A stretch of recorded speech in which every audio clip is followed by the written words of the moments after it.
Already rised.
Thank you. These days, you should just start singing the anthem. All right. Yeah, maybe next time. The CCL season chugs along. July 3rd, eve of 4th of July matchup between the Alameda Merchants and the Menlo Park Legends. Ethan Siegel, Kyle Floyd here on the call. And yesterday, Alameda came back from their tournament up in the north in Canada and started July the right way with a 4-3 win over the Sonoma Stompers, finding themselves now just a half game back of the division-leading Walnut Creek Crawdads. And with the Crawdads off today, a chance to tie the top of the division standings today, Kyle. And in the words of Coach Fairfield, that's exactly what they expect. They expect to be in first place. They expect to go on and win this whole thing. They play an exciting brand of baseball, as we saw yesterday. That game-winning home run from Nystrom did the job yesterday. Today, they're going to lean on one of their better starting pitchers in Jaden Bitter. See if they can find another way to pull out a victory today. Well, you mentioned Jaden Bitter on the bump today for the Merchants, and he's a guy that manager T.C. Fairfield has a lot of familiarity with. Spent last summer with Bitter with the Kamloops Northpaws of the West Coast League and through 22 innings last year. And so far this summer, he's been really good for the Merchants. 13 innings pitched, a 2.08 ERA. Although he struggled a little bit in Canada at the Grand Forks International Tournament through 4 innings against the Everett Merchants. Gave up 4 hits, 5 runs, 4 of which were earned. And that was his shakiest start of the summer, but for the most part, he's been really sharp on the bump. And they feel real confident when he is on the mound with good reason. Bitter says he models his game after Noah Syndergaard, and he's got that presence. He's got that kind of strikeout stuff. You're going to see a fastball into the low 90s. You're going to see a wicked slider. He'll mix in a changeup, a curveball. But overall, you're going to see a man in command out there on the mound. And for Menlo Park, who enters today's contest 9-12, sitting 5th in the North Division out of 6 teams, but still only 5 games back of Walnut Creek. So you go on a small winning streak, and suddenly you are right back in playoff positioning, still with plenty of games to go in the month of July. Starting things off today on a beautiful Alameda evening. It'll be the right fielder, Aaron Lewis. Watches the first pitch go by for a strike. Lewis, previously with the Bend Elks earlier this summer, a recent arrival to Menlo Park, making just his 5th at-bat right now.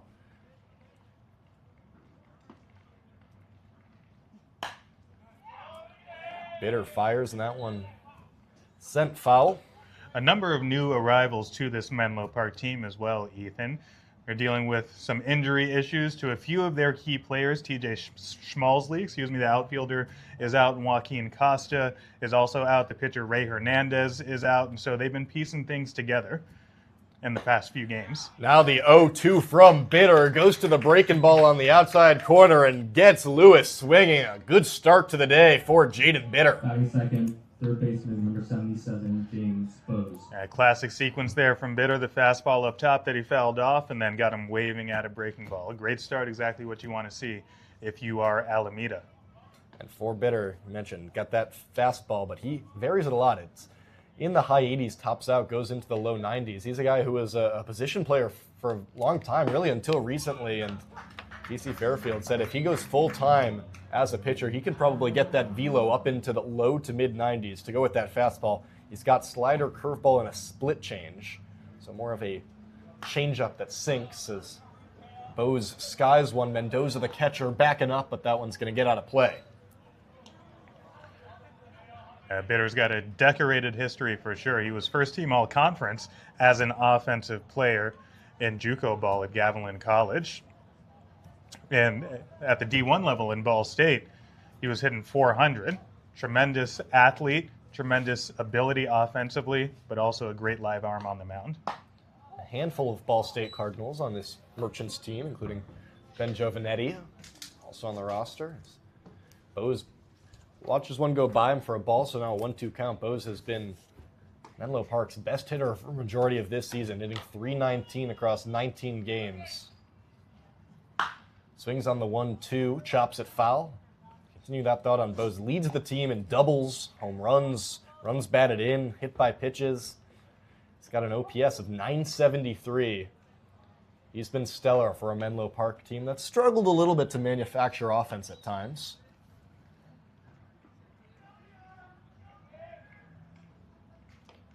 The 1-2 from Bitter, another swing and a miss. Back-to-back strikeouts to start the day for Jaden Bitter. Kyle, he's looked real good so far. And how about the reverse sequence from the first at-bat? That time, he was ahead of a breaking ball, so he had to stay back, blew the fastball right by him. 2 Ks to start it out. Came in with 15 strikeouts in just 13 innings. He's got that kind of stuff, and we're seeing it early. And yesterday, we saw Logan Stelling make the start for Alameda, and he struggled early on. Took some time to settle into the game, allowed 3 runs in the first 2 innings, but after that, the bullpen shut Sonoma down. 7 straight scoreless to capture a 4-3 win. These two teams, currently, Menlo Park and Alameda that is, have so far split the season series 1-1. Neither game particularly close, most recently a 13-0 blowout in favor of Menlo Park. This is the first time the teams are playing at Pat Bale Field as the count moves to 1-1.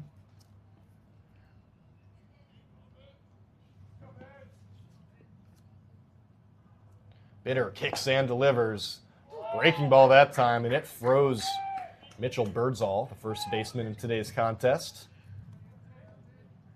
3 consecutive breaking balls to start off this at-bat. Froze is the right word. It's got him on his heels. Now the 1-2. That one lifted up high out of the zone. That'll even the count. Birdsall, formerly of the University of Kansas, since transferred to San Jacinto College. The 2-2 chopped toward the Merchant dugout. Birdsall, back in 2022 as a recruit, was ranked the number 66 catcher in the great state of California. He's going to be playing first base today. One of those recent additions to this Menlo Park lineup. Bitter tries again on the 2-2, and another swing and a miss. Jaden Bitter strikes out the side in the first inning. What a hot start for Alameda. The Mercs will look to put up some runs in the bottom of the first. Bitter strikes out the side. The Merchants are coming up.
Let's do it. Leading off for the Merchants, center fielder, number 5, Cy Turner. Bottom of the first, Thomas Egbert on the mound for the Legends, the freshman from Hillsborough, California, who's committed to Penn. Has been really good so far this season, 2.7 ERA in 6 2/3 innings. Egbert's reputation precedes him in more ways than one, Ethan. He graduated high school just a couple of years ago as a valedictorian with a 4.8 GPA. Played football and baseball, varsity, both of those years as pitch gets away from them.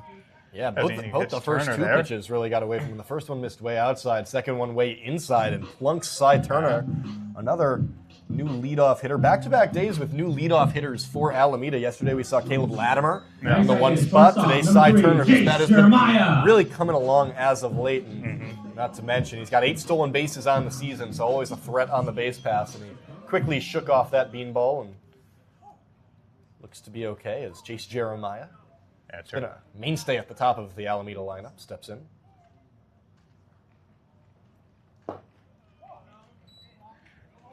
Egbert going to the breaking ball on the first pitch, missed low. A little too much break. Egbert, back in high school, he lost his last year and a half or so to Tommy John surgery, so he spent some time post-grad at the Baseball Factory, IMG Academy down in Florida.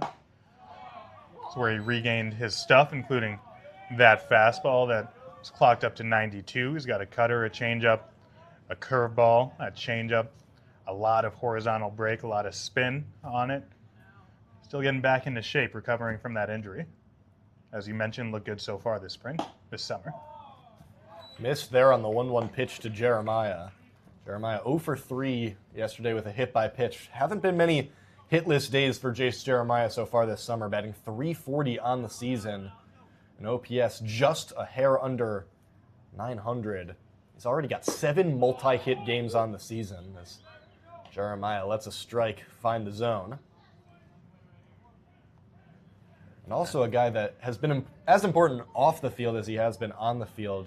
TC Fairfield shouted him out as a real leader for this team, saying they really felt his presence, the lack of his presence, I should say, the tournament in Canada, as Cy Turner dashes towards second base on the pitch, and he'll get in there safely. Lost his helmet in the process. A little scary there as he stayed down in the dirt. You wondered if he might be hurt, but Turner, a great jump, a lot of speed on first, as you mentioned, as soon as he got on. Great jump, picked the right pitch to run on as well. It was a breaking ball that stayed high. Good throw from behind the plate by Cartwright, but not in time. So now a full count to Jace Jeremiah with a runner who has just moved into scoring position. Egbert the righty versus Jeremiah the righty. The delivery way outside. That'll allow Turner to advance another base, and Jeremiah will take the base on the walk. So now runners on the corners. A shaky start to the evening for Thomas Egbert. Batting third, left fielder, number 20, Jackson Nystrom. And we talked about this a lot last night, Ethan, but you can't really afford to make these kinds of mistakes against an offense like the Merchants.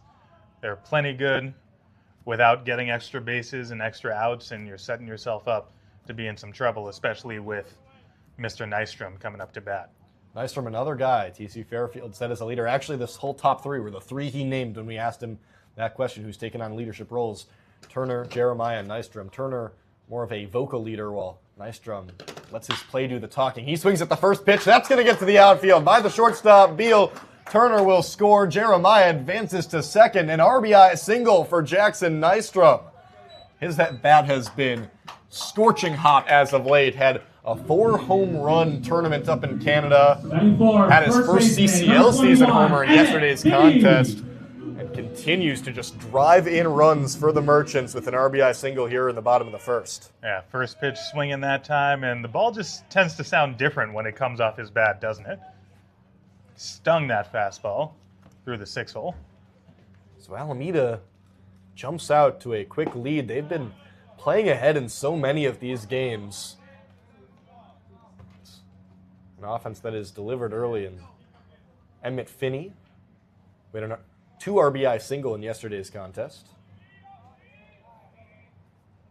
Responsible for half of those runs. That was enough to beat Sonoma 4-3 yesterday.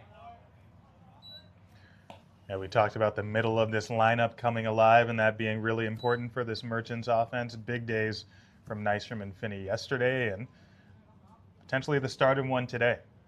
So 1-1 count now to Finney. That one, he had to contort his body out of the way for an inside pitch. Finney hitting .259 so far this season. The issue for him has been the strikeouts. 6 in his last 4 games, holds a 28.2% strikeout rate this season. But still a really good OPS, sitting at .858. Now runners on first and second. Fouls one back off the backstop.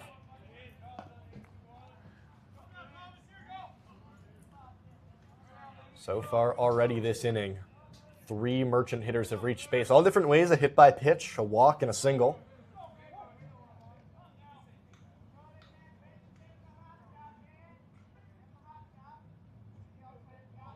The 2-2 incoming from Egbert. Misses far outside, full count. Big pitch here for Egbert. He really hasn't had command of anything early in this game, as evidenced by the result, but that 2-2 fastball way outside just overthrew it. We'll see if he can stay within himself here on the full count. Now the payoff pitch to Finney. Swing and a miss. Egbert gets a much-needed strikeout for the first out here in the inning. Designated hitter, number 22, Angela Luna. Much better pitch from Egbert that time. It was a little high in the zone, but close enough where he had to get a swing. Finney had to swing, had to commit to it. Just couldn't catch up. We saw the velocity play well there. So now the designated hitter, Angelo Luna. Still 2 runners on. First pitch misses outside. Luna pinch hit in yesterday's game. Came in late, went 0 for 1. But still hitting .292 on the season. It's been in a bit of a platoon, I would say, with that first base / DH role, alongside guys like Emmett Finney. Are going to make Thomas Egbert throw strikes. He continues to scatter pitches all around the zone. Yeah, that's what this offense does. They don't get themselves out very often. They'll make you work for it. The 2-0 pitch, once again inside, so now a very friendly hitter's count. And that one came close to hitting Luna as well. Egbert really is all over the place. Not the start you're looking for if you're Menlo Park. Likely a red light on here for Luna. The 3-0 pitch finds the zone anyways. I was indeed correct. That one was right down Broadway, a fastball, but Luna was never swinging at that. No, not at all. And he's in the driver's seat here. Luna does like to swing. He likes to take a big hack. He's got a 3-1 count to do so if he pleases. So now that 3-1 pitch misses high, ball 4, and like you said, just scattering pitches all over the zone. Egbert really struggling with command. Just needs a recalibration. I don't know if back in the day when you went to elementary school or middle school, the way they would recalibrate those like Promethean boards, and you'd have to just slowly start it back up by getting it pinpoint accuracy. But I would say Thomas Egbert needs something like that just to be able to zone in and find the strike zone. I don't know if they're going to bring a Promethean board out to the mound or what. Well, we talked to Coach Fairfield earlier, and he said he likes to tell his pitchers in these situations just to focus on your breathing, keep your eyes right, try to be where your feet are. Says it's really a mental game with pitchers a lot of the time, especially in the case like Egbert. And in the case of Egbert, he's got great stuff, but it can be daunting going up against an offense like this without your best stuff early on. And you have to imagine that Legends manager Nick Sanzeri saying a lot of the same stuff. He's a pitching coach at Ohlone College, so used to dealing with pitchers in these situations, getting them in the right mindset, both mechanics and head space. A dangerous situation here in the bottom of the first with the bases loaded for Mateo Mendoza, the catcher. Swings at the first pitch. That one was in the zone. Mendoza unable to put bat on ball. Seen both hitters after the walks. Nystrom swung at the first pitch and had good success. Mendoza this time, no such luck. Chance for Mendoza here. Egbert misses low, ball 1. Mendoza, very limited plate appearances so far, just 23 on the summer, but has made the most of them, hitting .389, an OPS of over 1,100. 4 extra base hits in 23 plate appearances, so certainly can do some damage when he connects as Egbert misses again outside. Nice snag by the catcher, Cartwright. And a great opportunity for Mendoza after transferring to San Jose State and not playing a whole lot this season. This is the ideal summer for him so far. See if he can keep it going. Egbert kicks in, delivers on the 2-1. Mendoza waves through that one to even the count at 2s. He's got him behind that fastball a couple times in this at-bat. We'll see what kind of consistency that Egbert finds on the mound, if he can find it. Egbert fires the 2-2. That one finds the zone, strike 3. Mateo Mendoza held up, and it was not the right decision. A crucial second out here with the bases jammed. Third baseman, number 4, Noah Smallwood. Yeah, Mendoza looked back at the umpire in disbelief, but from my vantage point, that looked like a really, really good pitch from Egbert when he needed it most. Down at the knees on the inside corner. Now Noah Smallwood swings through the first pitch.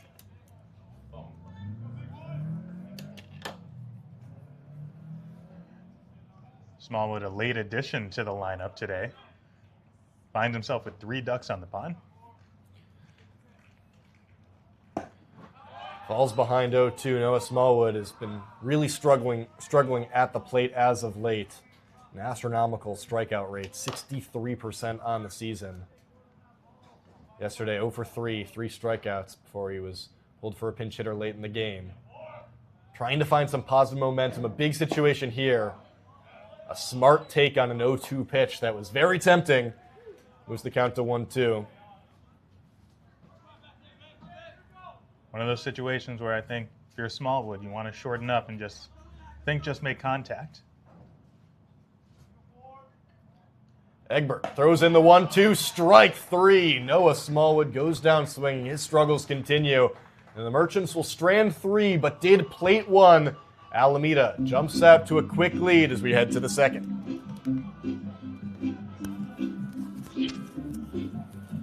The Merchants with 1 run, 1 hit. Carlos Zambrano. 2 hits. 1 hit, 103.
Yeah. Living color. Back for the top of the second on the Merchants streaming network. Jaden Bitter was lights out in the first inning. 3 strikeouts, all swinging to start out the game. Faced the minimum in the first. We'll look to continue that streak here in the second. It'll be the cleanup hitter, Dane Most, to lead things off for the Legends in the second inning. Bitter's first pitch. We'll have to check if he went, and he did, on a pitch that was nowhere near competitive. So far, everything's been turning into strikes for Jaden Bitter. Looked like a situation where he had a pre-plan to go up there and swing first pitch and just couldn't hold up. Also a half swing at the second pitch, once again on a pitch nowhere near the strike zone. That time there was Quickly Most is ahead. a lot of wicked movement on that breaking ball. Definition of a sharp breaking ball. Maybe not where he wanted it, but good enough to entice him to swing. The 0-2. That one slapped towards the shortstop. Jeremiah took a funky hop at the edge of the dirt, so the first runner gets aboard for the Legends. Dane Most reaches on a 2-strike single. And good job by Most to be ready for that fastball 0-2, but I think Jaden Bitter would tell you that's not the pitch that he wants to throw 0-2, especially after getting him to chase a couple sliders out of the zone. You've got him in swing mode. Last thing you want to do when you've got somebody in swing mode is lay a fastball right down the pipe. Brings Will Anderson to the plate, who was a dynamo this past season at Ohlone College. Hit .446 in 43 games this spring. 11 home runs, 69 RBI as Bitter looks back to Most at first, who slides in safely. Anderson also a two-way player for Ohlone College, through 28 innings of 2.86 ERA ball. Was a frequent award winner for the Coast Conference. Won Pitcher of the Week once and 3 times Hitter of the Week. Quite the resume as a two-way player. Keep going. Batting champion for the conference, #1 in hits, doubles, slugging percentage, and total bases. #1 in the state in RBI extra base hits. So I feel like that sets the table that Will Anderson, a pretty dangerous hitter. I think that's good. Up at the plate. I think he's good. The 1-0. A bit of an awkward half swing, but saying Anderson didn't go on that. Part of a well-represented Ohlone College team. They represented themselves well in the conference this season, but also a lot of members on this Menlo Park Legends squad. So Bitter behind in the count for really the first time so far today. 2-0 to Anderson. That time gets a big swing and a miss. You see the movement on that, and it's really hard to imagine that he, a few years ago, wasn't pitching, was really just focused on being a position player and is relatively new to this whole art of pitching. And you see why his coaches wanted to push him to the mound with the arm that he's got. Checks in on Dane Most at first once again. Nothing doing there. Also worth mentioning for the hitter Anderson, committed to Santa Clara University for this upcoming season. He's been hitting .237 in the 16 games he's appeared in so far this summer. Big swing and a miss on the off-speed pitch. Takes the count to 2 balls, 2 strikes. That's impressive stuff from Bitter. 2-0 slider, gets him to swing, then gets him behind a fastball after that. Great Checks job in on climbing Most back again. into the That count. one almost escaped from him, if not for the ball bouncing off of the runner. Most, it kept it within range for Emmett Finney to be able to collect. Otherwise, that might have been in the Legend dugout and allowed him to advance. It looks like Most shook it off and is okay, but we'll take a moment to reset before resuming play. And with that live arm of Bitter, you know that couldn't have felt good for Most.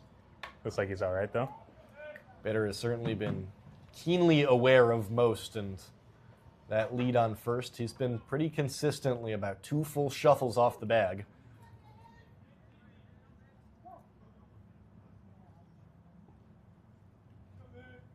Now the 2-2. Bitter sets. Went back to the off speed, but missed everything on that one. Mendoza had to jump up to his feet to grab that one and still just barely snagged it in the tip of the cone. Yeah, that one slipped out of Bitter's hand on the release, and it almost slipped out of the glove of Mendoza. Fortunate to get away with just a full count here. So now the count is full. The pitch. Just outside, ball 4. Will Anderson trots down back-to-back runners reaching base for Menlo Park after a shutdown first inning with 3 strikeouts. Bitters struggled a little bit to find his footing here in the second. And now Mateo Mendoza, the catcher, will walk over to talk with his pitcher. Yeah, I don't think he's been a whole lot worse this inning necessarily, but Less than ideal 0-2 pitch to most, and then just a really good at bat from Anderson there. We perhaps went on a little bit too long listing all of his accolades this summer in JUCO ball for Ohlone, but quality of that at bat, we see why he was so good. Second baseman. So now number runners on 15, first and Austin second Robago. as Austin Robago steps up. Also, should set the table by talking about this Merchant defense in the outfield from left to right. It's Jackson Nystrom, Cy Turner, and Fabian Gomez. In the infield, Noah Smallwood, Jace Jeremiah, Caleb Latimer, and Emmett Finney at first. Mateo Mendoza behind the dish as Robago swings at a first pitch that hooked inside, a really hard pitch to do anything with. Yeah, I had him out in front of something off speed there. It looked like it might have been a changeup from Bitter. Well located.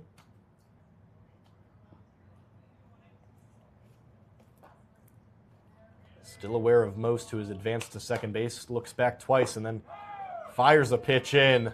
That stuff is so nasty, Kyle. You could really see the lateral movement on that pitch. It broke a handful of inches towards the hitter, Robago. So crucial for a right-handed pitcher to be able to locate that kind of pitch against a lefty hitter to stay competitive. Now a pitcher-friendly count, the 0-2. Bitter fires, smacked towards shallow right center field. Coming in is the center fielder, Turner. He collects it, fires in. Runner is unable to advance, even though the throw escaped the glove of Jeremiah. But a needed first out of the inning in F8. And a return to Center fielder, form number 3, for the pitcher, Quincy Bitter. Villa. Yeah, high fastball there. I'm surprised Robago was even able to make contact with that. Normally that's a strikeout pitch, but the weak flyout works just as well. We've seen so much of those breaking balls from Bitter early on. Only uses that fastball about a third of the time.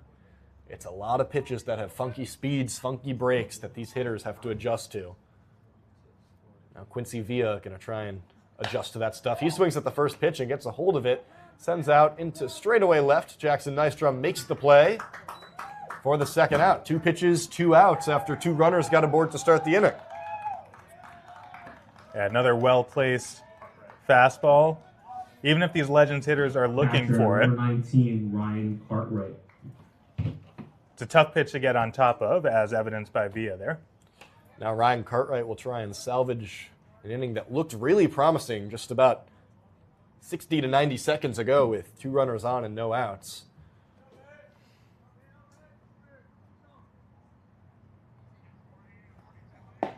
Another first pitch strike at a pitch that hooked towards the lower outside part of the zone for Cartwright.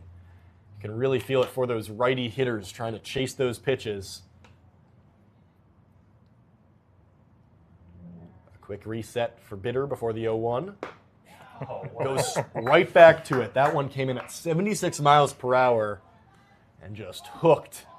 Completely froze Ryan Cartwright. Off speed down in the zone, off speed dotting the outside corner. Got him in a blender. So another 0-2 count for Cartwright. Swing and a miss. Nearly swung out of his cleats at that one. Another strikeout for Jaden Bitter, whose stuff has been nasty through 2. Merchants lead 1-0. We head to the bottom of the second on the Merch streaming network. No runs, 1 hit, 2 left for the Legends. We're heading to the bottom of the second.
Bottom of the second, Fabian Gomez to lead things off for Alameda here Leading this off for the inning. Merchants, right fielder, number 8, Thomas Fabian Egbert. Gomez. Started the game a little bit crooked, but really found his footing towards the back half of the first inning, striking out Mendoza and Smallwood. Coming into today's contest, opposing hitters hitting just 100 against Egbert in his 6.2 innings of work. He's got a very high K per 9, sitting at 17.5. Gomez dodges a pitch. Another ball. It's kind of the AJ Burnett special Yeah. from Egbert. Similarly built. First inning, couple hit by pitches, couple walks, and then struck out the side. The 2-0 must have missed a little bit inside. Looked like a pretty good pitch from my vantage point, but a smart layoff from Fabian Gomez to work ahead 3-0. Yeah, look good, but to the point. Real erratic stuff from Egbert now. Starts off this inning with the 3-0 count. That time found the strike zone. Once again, it looked like on a 3-0 count, Merchant hitters were never swinging at that.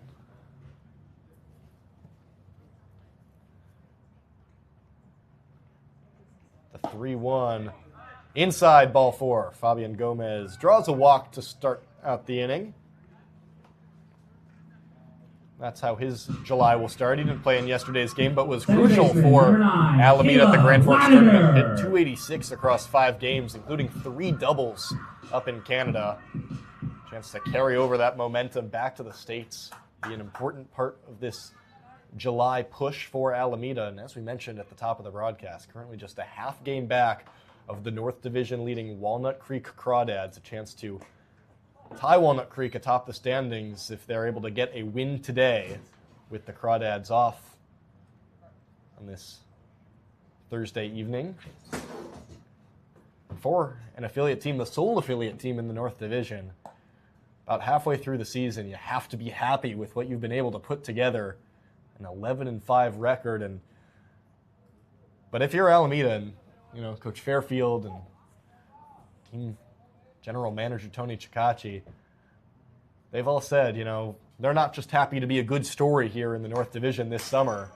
They're thinking much bigger. They think this team is really capable of winning the division and potentially winning the whole league, but obviously have to take things game by game. But they know the potential of this team as Caleb Latimer fouls off a pitch into the fence, making the count 1-1. And they've said that from the start of the season, and you think, well, everybody says that at the start of the season, but in a 16-game conference sample, it's rang true. Yeah, now you really do have proof of concept at this point. They've beaten all, other than San Luis Obispo, who they haven't played yet, Alameda's beaten the other 4 teams in the North Division at least once, including this Menlo Park team once earlier this year.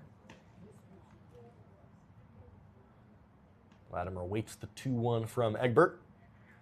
Kicks and delivers. Just missed the strike zone, according to home plate umpire Angela Nori. And what's scary for other teams, I think, is that there's also an extra power component that hasn't quite been unlocked from this offense yet. We saw it a little bit, started to see it a little bit yesterday. We saw it in the tournament in Canada. Once this team starts to slug, they're going to be dangerous. Yeah, still under 2 extra base hits per game this season. As Caleb Latimer draws a ball 4, 2 walks to start things off here in the second inning. Similar to how the first inning started for Egbert. Started that with a hit-by-pitch walk. This one, 2 walks to the 8-9 spots in the lineup. Turns things over to Cy Turner, another guy who's really been getting the bat going as of late in Grand Forks up in Canada. Hit .316 with 3 multi-hit games and displayed the power, as you mentioned, with 3 doubles. Yesterday showed off the power, had a triple. Few other hard hit balls, including one that pushed the center fielder about to the 398-foot mark in a 400-foot field. Now Nick Sinzeri coming out to talk things over with Thomas Egbert. We'll see if potentially his day is done. Indeed looks to be the case, as a new pitcher will be entering the game. We'll take a break here on the broadcast and give you all the details of the new flamethrower on the mound for Menlo Park when we come back in just a moment.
An early substitution on the bump for Menlo Park. The righty Zach Vasquez enters the game. Struggled a little bit this summer in 5.2 innings, a 7.94 ERA. But another one of these guys, a two-way player. He's currently committed to Ohlone College, so Nick Sanzeri will certainly have plenty of time to work with Vasquez as Turner ropes the first pitch out into right center field. That one's going to land. The center fielder Villa slipped as he was going for the ball, and that's going to allow one run to score. It's Gomez coming all the way across on a double for Cy Turner. Latimer advancing to third. We mentioned Cy Turner has really been getting the bat going as of late. And on full display, another extra base hit for Turner. That's number 4 on the season for him. Shortstop, number 3, Jace Jeremiah. I was thinking as Turner came up, we may see, we've seen the Merchants in the past try to ambush on the fastball when a new pitcher comes in or when a pitcher has been struggling, and that's exactly what Turner did. He dropped it into right center field. A good jump by Villa, but just lost his footing out there in center. Not sure if that allowed for any extra movement on the base pass. I think that probably would have been a double that advanced every runner 2 bases, as what happened as Vasquez misses over the head of Jace Jeremiah. Still no outs with runners on second and third. Alameda left 3 on the base paths back in the first. Another juicy scoring chance here in the bottom of the second. Have already plated 1. 2, 3, 4 coming up in the lineup. Vasquez fires to Jeremiah, misses low and outside. And you wonder if Vasquez was expecting to be coming into the ball game this early, and wonder if that might be affecting his command issues right off the bat. Definitely, if you're Menlo Park, you wanted to get more out of Egbert there. Do you understand why they pulled him so early? Vasquez having some similar command issues early on. Misses once again there on a 82-mile-per-hour pitch, just a hair above the dirt. So a 3-0 count for Jace Jeremiah.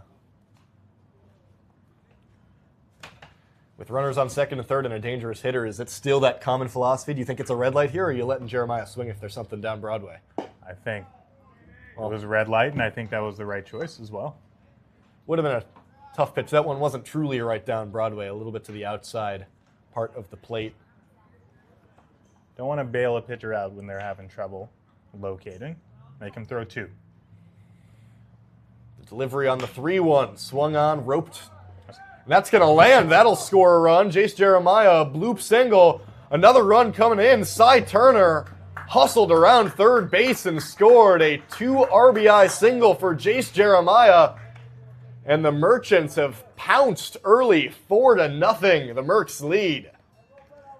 Turner showing off that speed coming from second base. Had to hold up slightly. Wasn't sure if that would drop into that space in between the second baseman and the center fielder, but it did, and he was able to race home on a ball that was not hit that deep. So that will be 2 runs this inning, or that will be docked against the starter Egbert. But Cy Turner was an earned run against the new pitcher Vasquez, who now wants to check in on Jace Jeremiah. It was a decently close play, but the ball escaped the first baseman Birdsall anyways. Already these Merchant hitters have been attacking Zach Vasquez. A double and a single. His last 2 at-bats that have plated 3. And still no outs here in the bottom of the second with Jackson Nystrom. Omni-dangerous.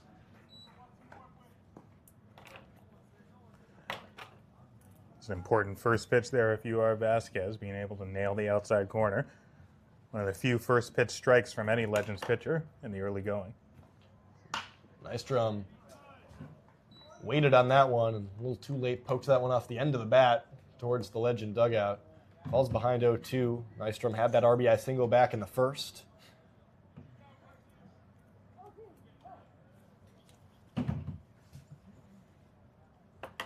Once again, Vasquez wants to check back in on Jeremiah. Almost got him, too. Had him leaning. Jackson Nystrom hitting .333 coming into today's game with an OPS above 1,100. All the metrics on Nystrom have been incredibly favorable. Slugging .556 this season. Takes a pitch there for the first ball of the at-bat. Not to mention, Nystrom, a nearly 20% walk rate.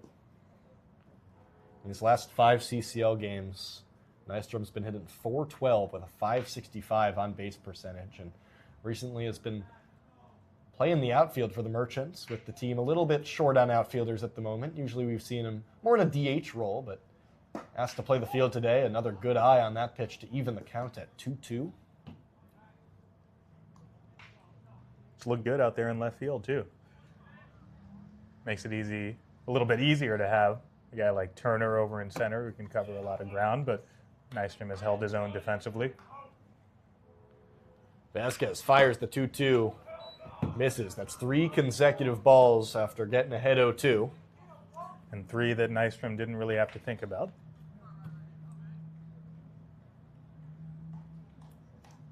For Nystrom, who has 4 extra base hits in his 41 plate appearances this season, does bring a very patient approach at the plate. Certainly not a big game hunter, even though he's capable of showing off that power.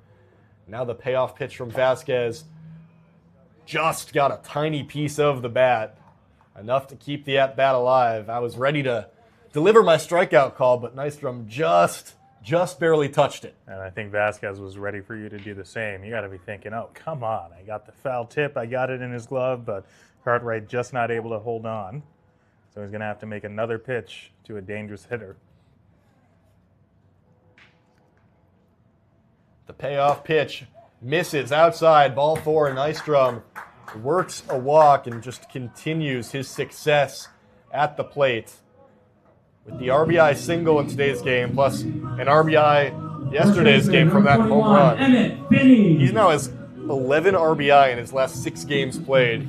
Has been such a force for this offense. That time being disciplined, drawing a walk, and now runners on first and second. Still no outs here in the bottom of the second for Emmett Finney.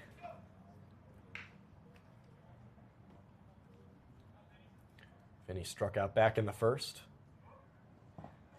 Takes the first pitch in the dirt. New pitcher, but still same struggles from the mound. Lots of command issues. That was a good job by Ryan Cartwright, the catcher, to keep that one in front of him. We could have seen a lot more advancements than we have.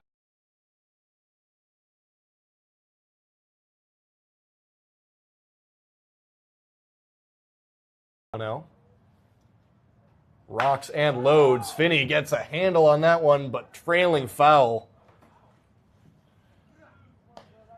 Had some punch behind that hit.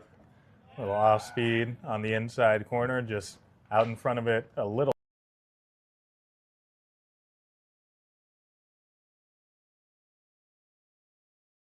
Still a dangerous situation for Vasquez on the mound.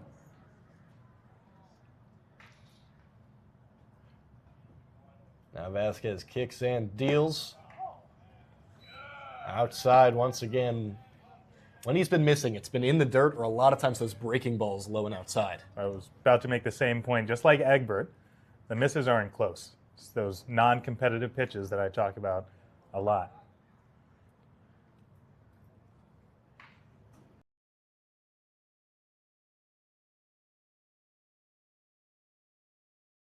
That one much closer to the strike zone, but still the same result of ball. Mm-hmm. And when you're having trouble controlling your pitches, you really want those ones. Finney, a really disciplined hitter, 23% walk rate. With 40 plate appearances. Now they're going to check it on the runner. It's going to be a close play. Ooh, Jace Jeremiah just barely getting a hand back into second base as the second baseman, Rabago, just sneakily slid over and motioned to try and get that pickoff from Vasquez. And it was a good.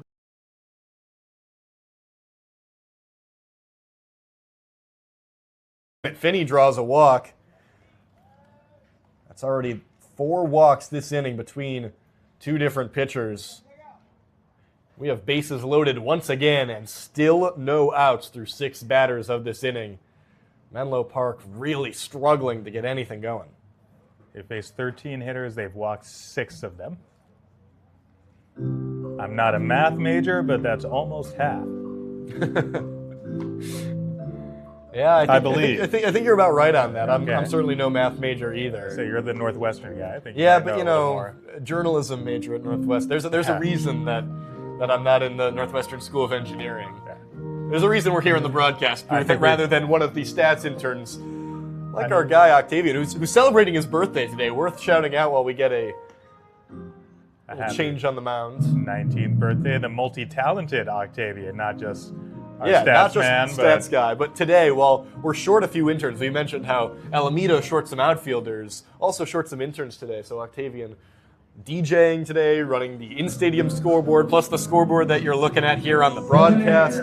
He's also our PA announcer, as you'll probably hear in the background as Number he 22, Angelo announces Luna. Angelo Luna coming up to the plate. but responsible for the synergy cameras being set up, all the angles that these players are able to get. A very happy birthday to Octavian. Very happy situation for the Merchants right now. Really takes a village to get these broadcasts on the air. We've been testing out some new technology in the last few days, hoping to add a few cameras in the coming days for your viewing experience to get a few other angles of the action. As much as we love our high home one, would be nice as a hit by pitch to Angelo Luna is going to score a run. Vasquez misfires directly into the back of the designated hitter.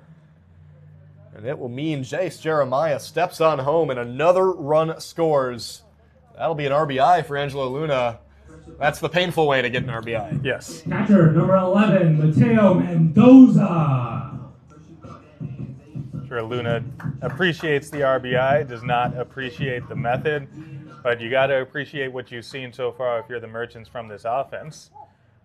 We said it several times yesterday and today. They will force you to throw strikes, and the Legends just haven't been able to do that. So the eighth hitter of the inning, Mateo Mendoza, still no outs, bases loaded. You mentioned 6 walks already in the first 2 innings offered by these Menlo Park pitchers. Now also 2 hit by pitches as Mendoza swings on one, sends it over to the third baseman, Bose, who gets the lead runner out. And a double play call. I thought Mateo Mendoza had beat that throw out by a good few steps, but the first base umpire, Robert McGee, disagrees. That'll be a double play. And the Merchant dugout letting them know they disagree with the call, and I have to say, Number 4, Noah I'm with the home Smallwood. team on this one. I'm glad you were on top of that, Ethan. I had immediately shifted my eyes to try to see where the other base runners were, thinking he obviously was safe. As soon as that ball hit the ground, that throw hopped, that throw from Cartwright, it seemed obvious that Mendoza got to first. A in really, time. really tough break for the Merchants, who had a chance to put a really crooked number on the scoreboard in the second inning.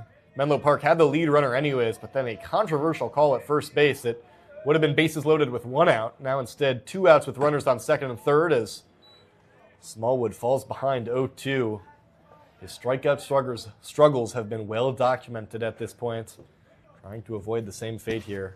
I believe it's now 8 consecutive at-bats that have ended in a strikeout for Noah Smallwood. Now 15 of his last 20. Certainly not where you want to be.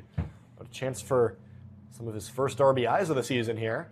With runners on second and third. Vasquez went back to the breaking ball. Missed that time.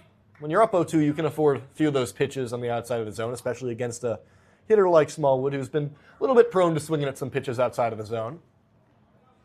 Definitely true, but if you're Vasquez, you don't want to waste too many of those. And now a pitch will get by the catcher, Cartwright, and another run will score.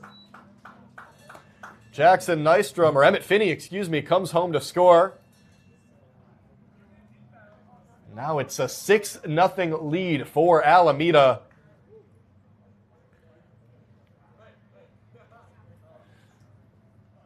A misfire for Zach Vasquez. Plates another.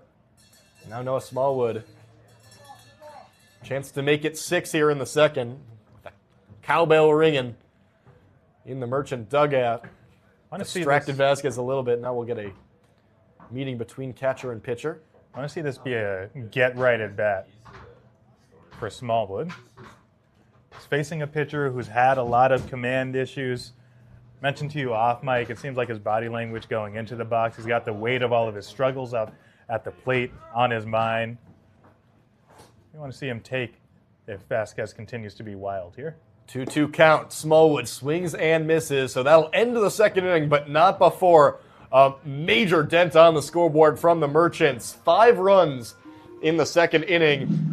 It's now a 6-0 lead after 2. Batting around.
Walk, walk, double, single, walk, walk, hit by Jaden pitch. Bitter back out for another inning of work. A mistake. He's been really sharp through 2 innings. He's been showing off that breaking ball that makes him so dangerous, and now gets to play with quite the cushion on the scoreboard, a 6-run advantage. If he goes long enough, it'll certainly put him in line for the win if he's able to keep the Legends at bay. We'll see Tucker Beal for the first time today, for the first time this season at Pat Bale Field. Another Ohlone College guy. Shows bunt on the first pitch, but unable to put the bat on the ball. Got by him for strike 1. Beal this past season hit .369 with 16 RBI, 21 stolen bases for Ohlone College. Played in the CCL last season for the San Diego Sunrays down in the Southern Division.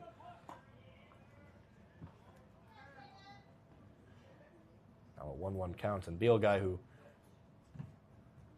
really killed the Merchants in that 13-0 thrashing back on June 17th. Had 3 hits in that game, including 2 runs batted in.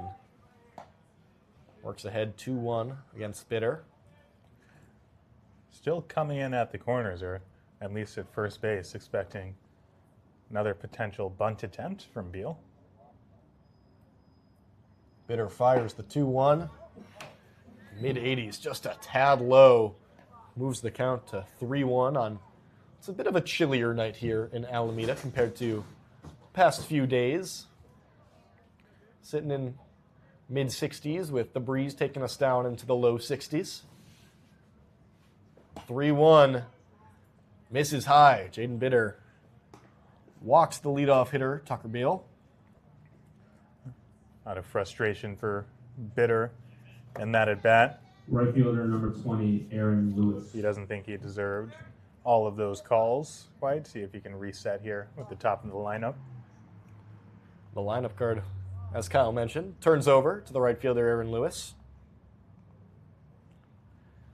Started the evening out with a strikeout as check on the hitter. Tried to do a bit of a hidden ball trick, it looked like. Finney turned around and made it look like that ball had gotten past him into the dugout, but Beal didn't fall for it. The goal is to try and get him running a second as soon as Finney turns around, as they'll check in on the runner again. That time, a little less eventful. Yeah, Beal 21 of 23 this spring on the bases. Do whatever you can to try to keep him at bay. Now the first pitch of the at-bat. Lewis snipes back into the fence.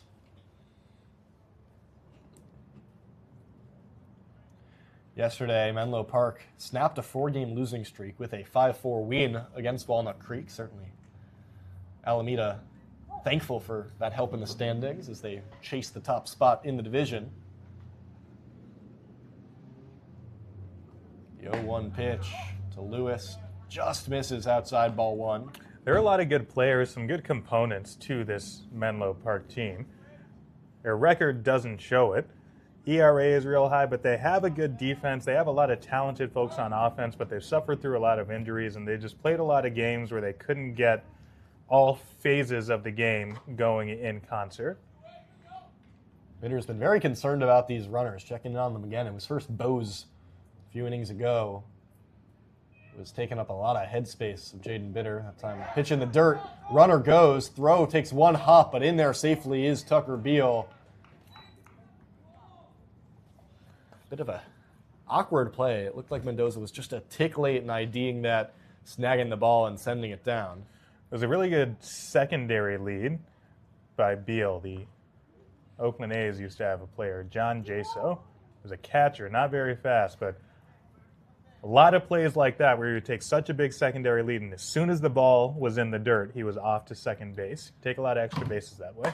Kyle, and this is why you're a great broadcast partner, because I don't know how many other broadcasts really across the country in Summer League ball are getting former Oakland A Jaso mentions in the broadcast as that pitch fired in for a strike. It's a window into my childhood, Ethan. The 2-2 pitch. Swing and a miss. Jaden Bitter back to old form, getting a strikeout here at the top of the third. That's the second time against Lewis. Third baseman, number 77, James Bose. Strikeout number 5 for Bitter. Strikeout number 5 in my first scorebook NC, no chance. High fastball, just tried to make a little bit of contact. Was not even close there for Lewis.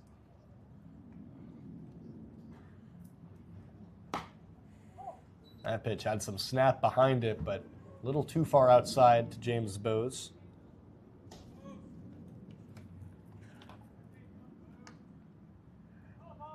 You think if you're Bitter, you appreciate all the run support, but you wonder how that changes things in your approach on the mound. Or if it does at all. I think TC Fairfield and Bitter would probably both say it doesn't change anything in theory. You just got to go out and really attack on the offensive end even from the pitcher's mound and take control of this game. 2 straight misfires to James Bose. Makes it a 2-0 count. Still a very aggressive lead, and Bitter continues to check in on runners. Want to play your game, obviously pitch to your strengths, but you wonder, maybe be a little more liberal with the fastballs, knowing that you have a big lead, but he's doing well so far, doing what he's doing. Beal hopping all around between second and third base, and you have to wonder if that distraction on the base pass is affecting the approach with the batter. Now 3 straight balls, a 3-0 count for James Bose. Yeah, easier said than done, but I want to try to focus on the task at hand, especially with a 6-run lead. And a 4-pitch walk. James Bose makes the trip down to first base. Now 2 on with 1 out. First baseman, number 14, Mitchell Birdsall. You were mentioning with some of the general stats about the team, the composition, how they have some really good individual parts. Currently, Menlo Park, 10th out of 14 teams in the CCL, scoring 5.25 runs per game. They're hitting just .228 on the season, which is 11th best in the conference. Something that really stood out to me in their profile, last in batting average on balls in play, which could either mean lots of soft contact, they're just not getting a hold of pitches, or it could mean they've just been unlucky and are due for some positive regression. I would guess, if I am just guessing, which I am, it's more the unluckiness, because you go up and down this lineup and you see the resumes of some of these hitters. They've got good hitters. Now the 0-1 pitch to Birdsall. In the dirt. Bitter checked in on Beal 2 or 3 times before firing that pitch. But while they've got good hitters and they've got pitchers with good stuff, those pitchers, middle of the pack in ERA, but the most hit by pitches and the 4th most walks allowed. And you've seen that today from Menlo. Bitter now getting into some of that trouble with some wildness himself. The 1-1 runners go. Mendoza had to just pump fake and keep it. Really hefty leads, and both runners quickly darting to the bags. Mendoza definitely didn't have a play at third, thought about going to second, but with a lead runner potentially darting to home on a throw, decided to hold on to it and just toss it back to his pitcher. But now 2 runners in scoring position, sac fly in play. Obviously needs to make up more than just 1 run with a sac fly with a 6-run deficit. Now the 2-1 pitch. Roped out to left field. That's going to get down. That should score 2. Here comes Beal. Here comes Bose. 2 runs on a double off the bat of Mitchell Birdsall. Chipping away at that Alameda lead. We saw all inning Jaden Bitter getting really uncomfortable as soon as runners were on base. Definitely affected his approach against these batters. And now we see a batter really get a hold of a ball. After 2 walks, both come in to score, making the score 6-2. And you really saw the effect on the breaking stuff and the off-speed stuff that he was locating so well those first couple innings, but real non-competitive out of the zone. That time a 2-1 count had to come in with a fastball, and Birdsall was ready for it. Dane Most goes at the first offering.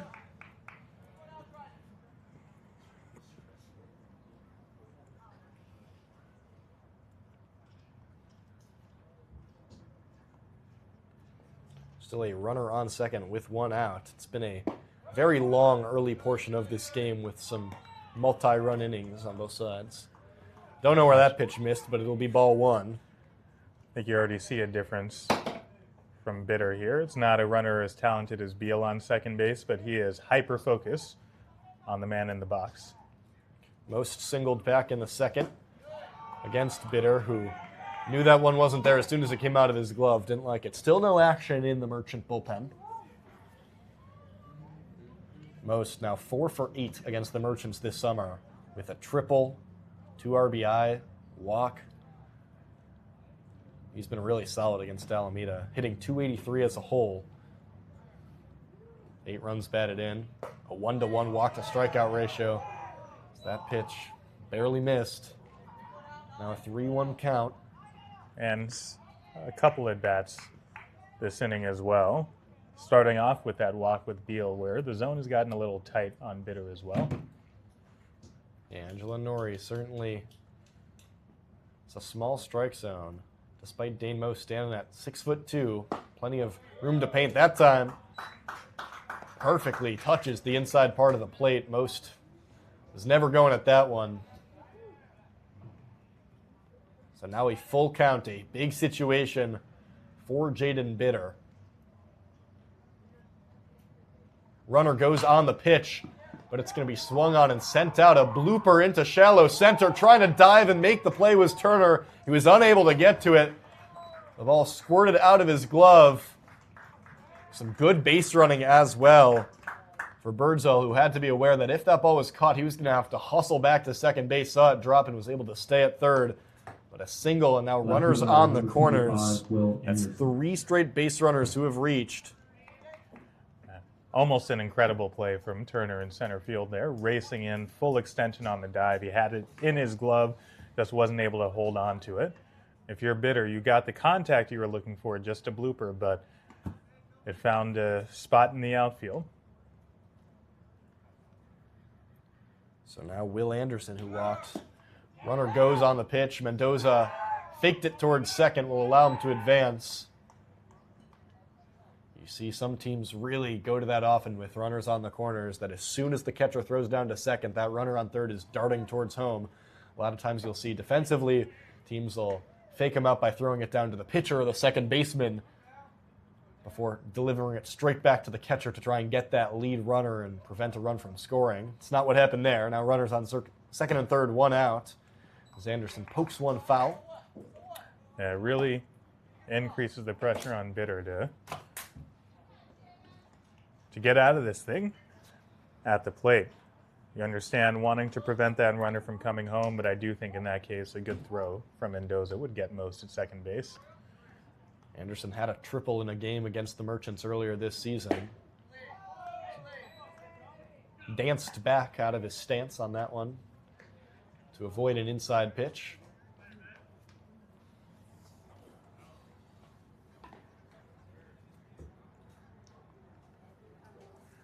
Legends have really turned the tables on the Merchants this inning. Same thing we saw the Merchants offense doing to the Legends pitching.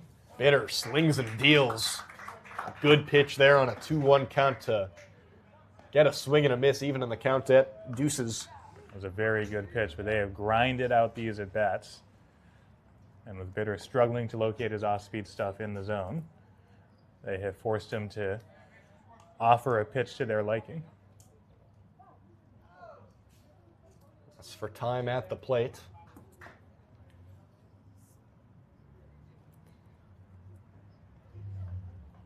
It's a dangerous hitter here. He's got to be careful.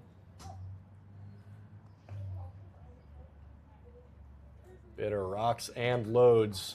That one escapes the catcher Mendoza. That'll score a run. We've seen a handful of these wild pitches allow for runs, and suddenly Menlo Park has cut Alameda's lead in half this inning. Scoreboard now reads 6-3. And it's such a shame. Bitter looked so in control those first couple innings, and the command has just eluded him. You mentioned it a couple times, Ethan. As soon as runners got on, it seemed like he started paying a little more attention to them and just hasn't been able to get back into control.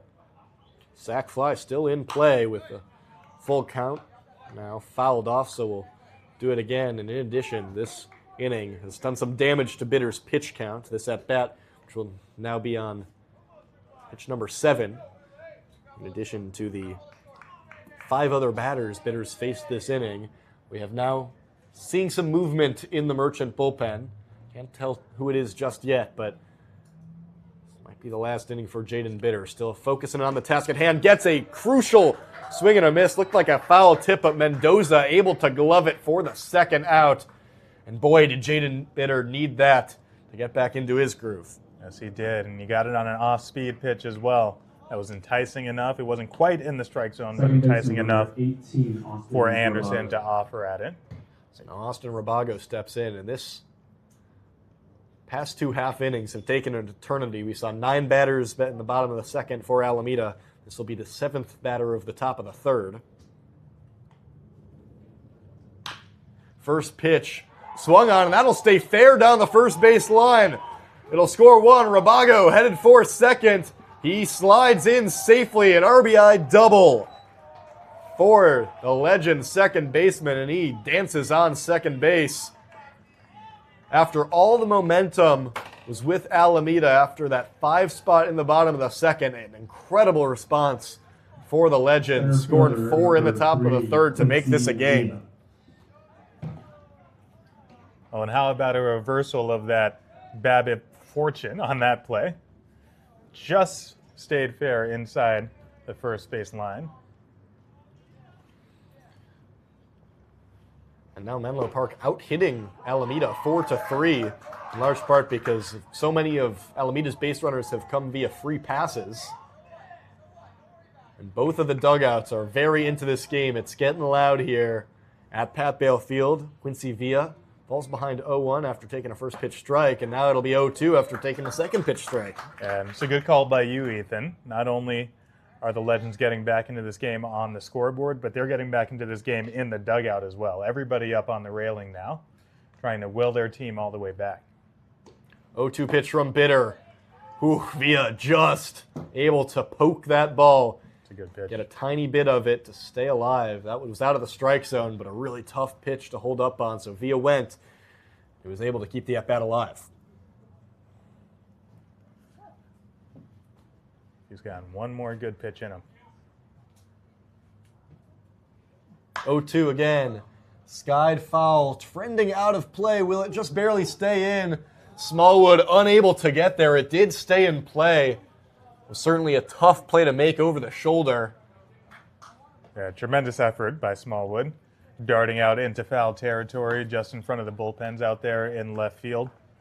Just couldn't quite make the play. So here we are again. That was a good fastball from Bitter up in the zone. Maybe he's got a slider that he can bury. Get Villa out in front of. So the Count remains 0-2 with 2 outs. Runner on second. Menlo Park's already scored 4 in this inning.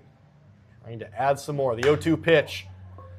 Sent over to the shortstop. Jeremiah charges, tosses, out number 3. That'll end the top of the third, but Menlo Park finagling itself back into this game. The scoreboard reads 6-4 as we head to the home half of the third on the Merchant Streaming Network.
Fabian Gomez to start things off for the Merchants for the second straight inning.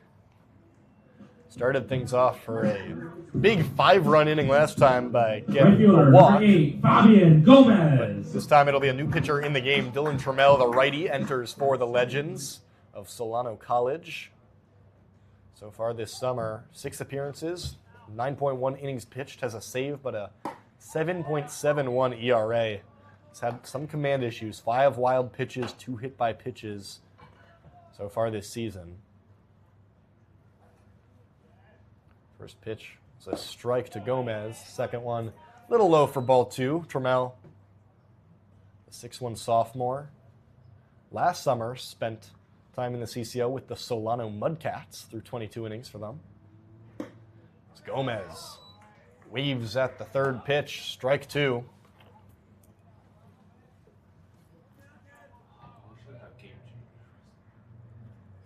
Merchants bat all the way through the order in the second inning.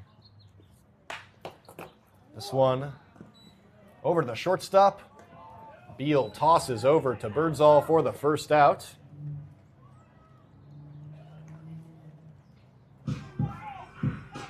Trammell coming in and working very, very quickly. Number 9, Kayla Vladimir. On the mound, working as if there is a pitch clock here. Which, you know, up here in the broadcast booth, I certainly don't mind after how long those last 2 half innings have taken. We appreciate Mr. Trammell. But you mentioned his wildness that he has exhibited during the summer, in which the Legends have already exhibited these first couple innings. You'll take that if you are the Merchants offense, trying to grow this lead again after the Legends were able to put a pretty sizable dent into it. Latimer sends one foul. Latimer was excellent at the Grand Forks tournament, hit 381, hits in all 5 of the games that he played in, including 3 multi-hit games, 3 extra base hits, some stolen bases, but it's really yet to translate into CCL play. Still just hitting 200 on the season, that pitch high, though he does have a 373 on base percentage. When he has been able to connect, it's done some damage. Half of his 8 hits in CCL play this year have been for extra bases. That's why he's got 8 RBI on the year as he jumps out to avoid another miss. 3-1 count. Love the versatility of Latimer in the batter's box. He's got that slug. He takes his walks. He's got good bat-to-ball skills. You can bat him anywhere in this lineup. 3-1, roped over to the shortstop. Beal once again fires over. Nice stretch by the first baseman, Birdsall. Back-to-back G6s to start things out in the bottom of the third.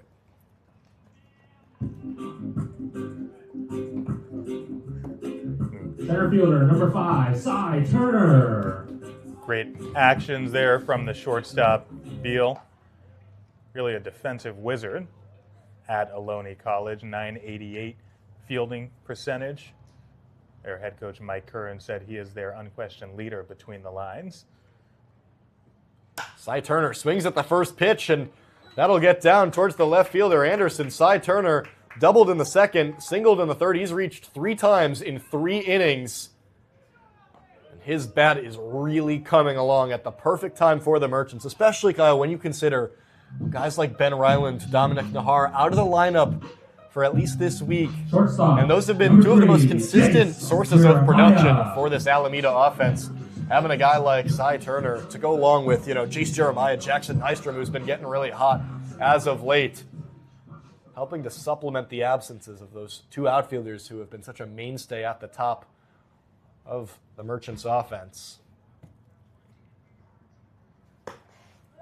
First pitch to Jace Jeremiah misses. Jeremiah, a walk and a single that scored 2 last inning.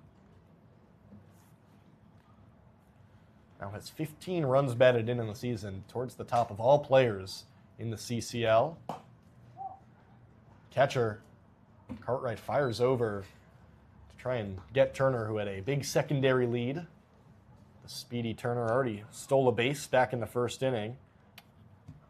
Gotta imagine he'll try to run here with 2 outs at a runner in scoring position. 2-0 count to Jeremiah. Poked. That one might have bounced off of the mask of either the catcher or the umpire. It was hard to tell from our straightaway angle. Much like we've noted with Dominic Nahar, Jeremiah has a very opposite field-centric approach and swing. Looks like he's always trying to shoot that ball the other way. And also similar to Nahar, a very low strikeout rate, just 12% entering the game is a close play at the bag as Very close. Trammell, as a righty, stepped off and had that quick move to try and snag Turner. Continues to check in on Turner. He's got 9 stolen bases, including that one earlier today. He goes on the pitch. Jeremiah swings, lifts towards right field. Spinning around was the right fielder, Lewis, but he makes the play for the 3rd out.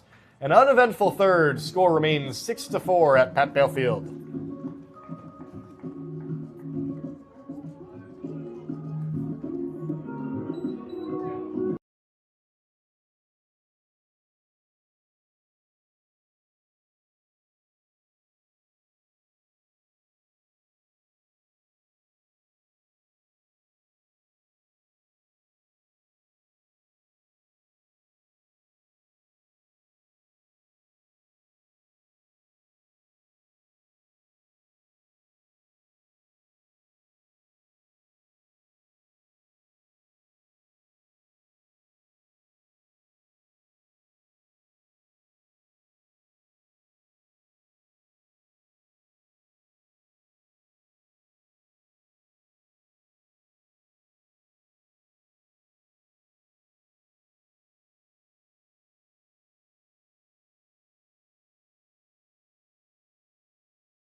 Back for the top of the fourth.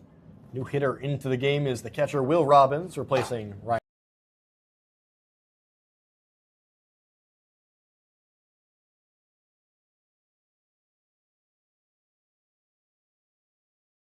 didn't allow a hit. Walked one batter, no runs, struck out one through 17 pitches, 9 of which were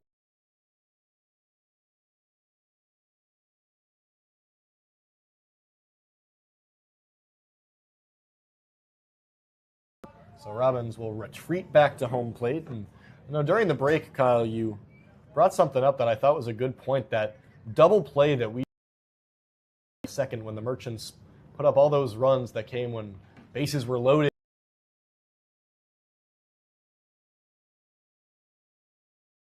Maybe a pesky footnote, but now with the score sitting at 6-4, looms a lot larger.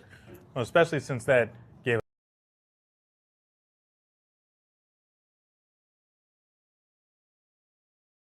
this game gets any closer, that decision could loom large. Robbins now with an 0-2.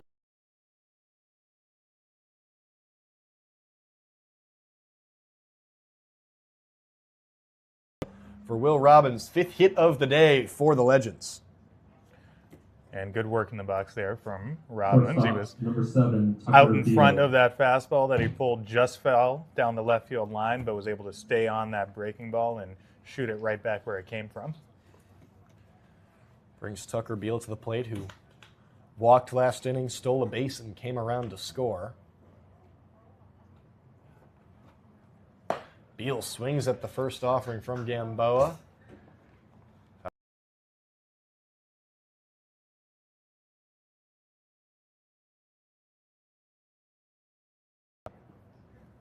Good to see him come into the zone immediately.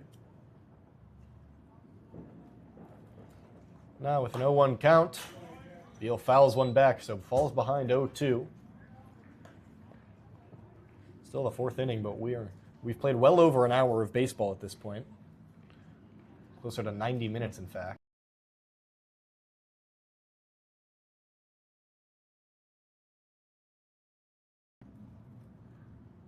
Gamboa checks on Robbins, refocuses his attention on Beal. Fires and delivers, fouled back once again.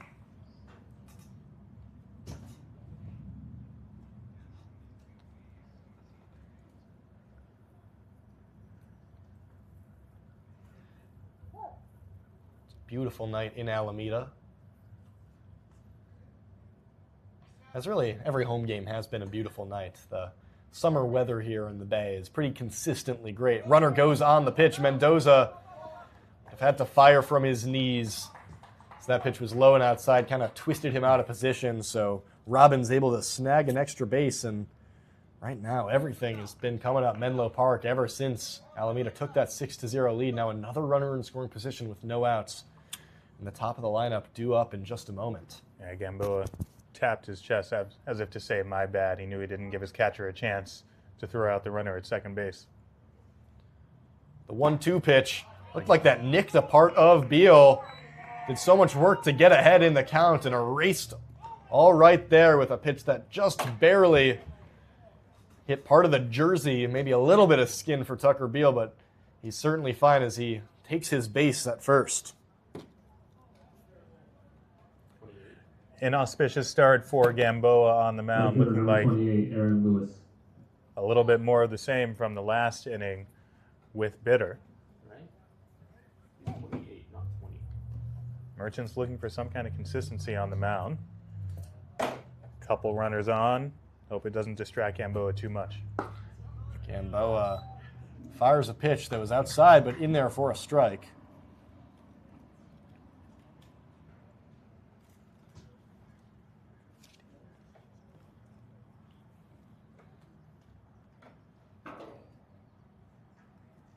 Runners on first and second. 0-1 pitch.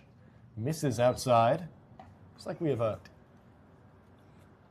pinch hitter in the game for the right fielder, Aaron Lewis. Still trying to figure out who it is.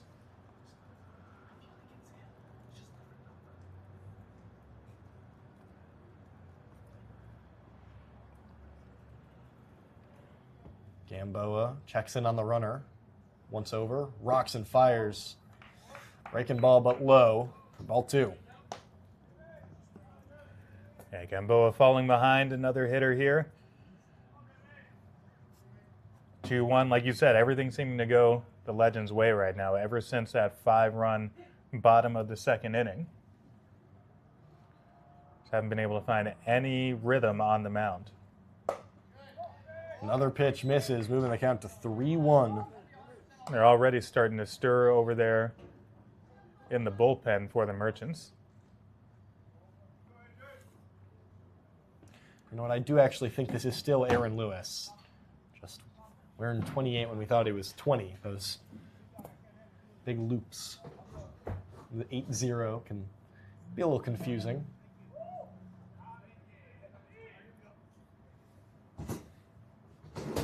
So now a 3-1 count. Gamboa taking some time to reset. Certainly in a little more trouble than he was in yesterday's game.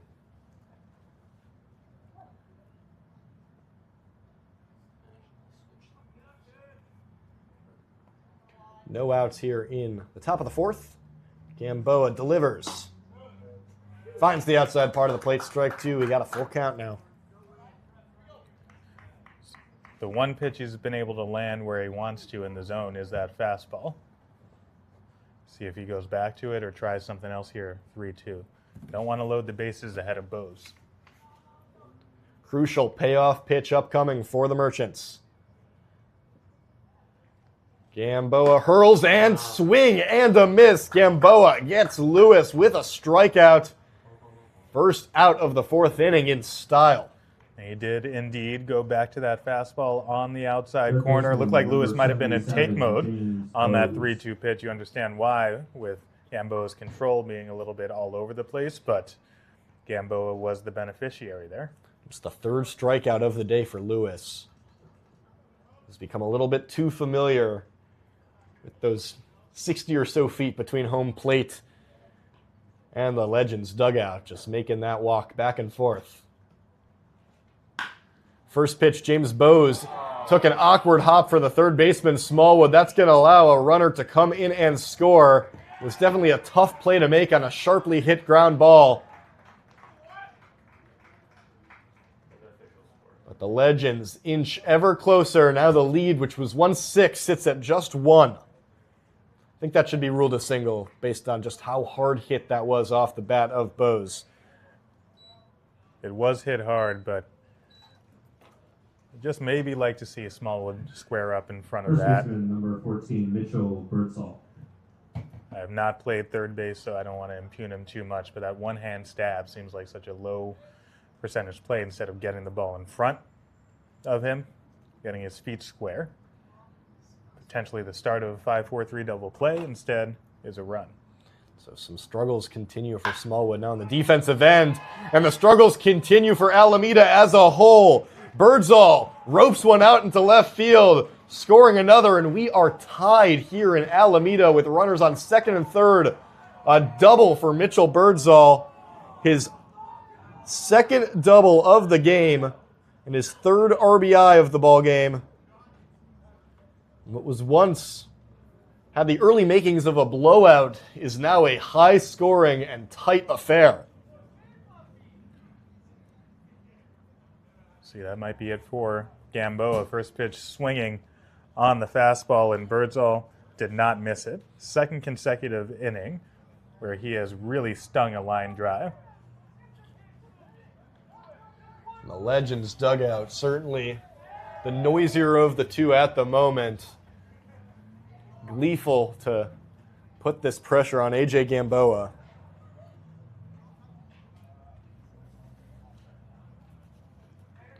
Do have some action in the bullpen going right now for the Merchants. Doesn't look like there's going to be a change right now after T.C. Fairfield talked with his pitcher and now heads back to the dugout, and the infield, after convening on the mound, will retake their respective spots in the infield. Number 9, Dane Most. But Dane Most, a chance to really do some damage. He already has 2 singles in this game, and with runners on second and third, a single to the outfield could be 2. Mm-hmm. Yeah. And after using a few pitchers yesterday, already burning through bitter early, You want Gamboa to be able to get out of this inning. First pitch to most in the dirt. Mendoza, good job of blocking and preventing another run from scoring. It's a good point you mentioned. Used 5 pitchers yesterday and don't have 4th of July off. A non-league game against the Alameda Anchors tomorrow before hitting the road on Saturday and then a doubleheader against these Menlo Park Legends on Sunday. So this is going to be a week that's going to really, really test the pitching staff for Alameda, even coming off 5 days rest after the tournament in Canada with a 1-1 count. Yeah, this is one of those situations where you can't necessarily manage this like it's a playoff series. Also, while we're here on the broadcast, I want to shout out Dan watching from Capitola. It's the 1-1 pitch. Finds the strike zone.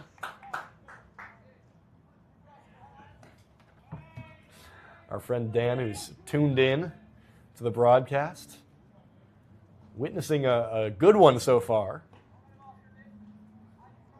Crucial 1-2 pitch upcoming with 2 runners in scoring position and 1 out. Gamboa takes a deep breath, kicks and fires. Lightly tapped to the third baseman, but they're going to call it foul. It looked like that must have hit off home plate before it advanced forward, so count remains with 2 strikes, and that honestly might be to the Merchants' benefit. That was going to be a tough play for Smallwood to make. Probably would have had the runner at first, but might have been a tough play at the plate. And that was a good pitch from Gamboa. Frustrated he couldn't get the swing and miss. Most just got a piece of that. He's got to make another good one here. 1-2 pitch once again from Gamboa. Lifted into the shallow infield. Smallwood under it to make the play, and no damage done. Runners stay where they are. A big second out. A huge second out. And it inspires confidence, that at bat from Gamboa. Command was a lot better and induced some weak contact there for really what seems like the first time this inning. So Will Anderson. And it doesn't get easier here. Certainly doesn't. Will Anderson with 2 runners on. Anderson already has 9 runs batted in this season. A chance for 10 and maybe 11 here. But no sac fly in play with that second out being recorded.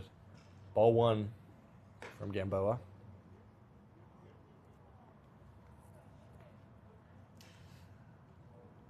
Do have first base open here, so you don't have to completely give in to Anderson, although Anderson swings on the second pitch. Skied to center. Under it is Turner. Calmly makes the play for the 3rd out. But Menlo Park plates another 2. It's been a game of runs. Started out with 6 runs for Alameda. Now it's been 6 unanswered for Menlo Park. We're knotted here as we head to the home half of the 4th.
Bottom of the fourth, Jackson Nystrom due up for Alameda. Dylan Trammell returns for another inning of work after coming into relief for Zach Left fielder, Vasquez. number 20, Jackson Nystrom.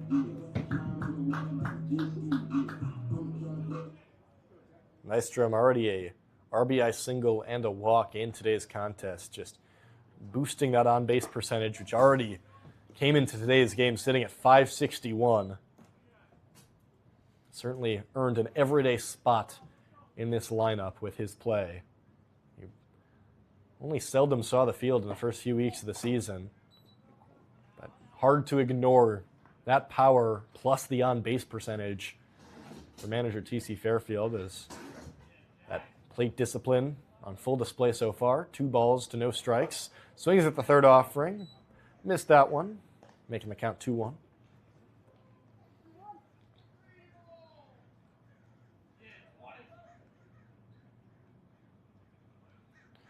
Fairfield said that team really feeds off his energy, especially right now when his bat is hot. That pitch missed for ball 3.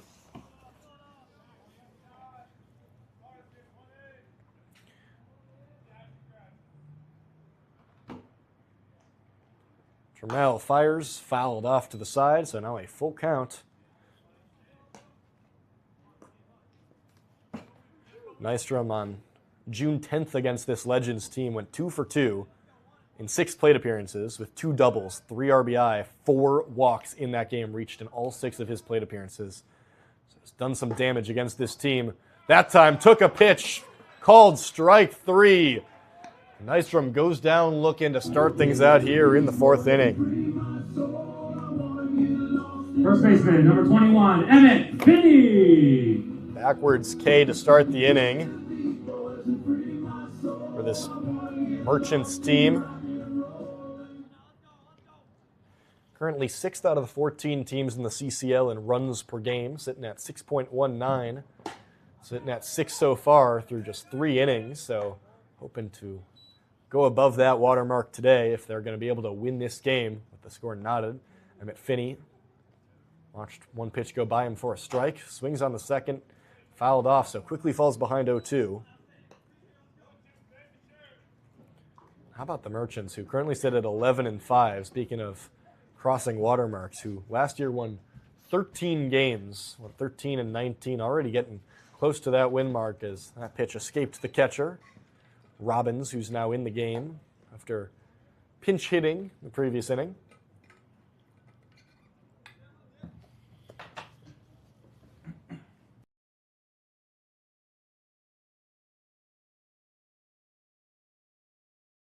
Center charging forward, but no play for Villa. That one just perfectly settled in no man's land.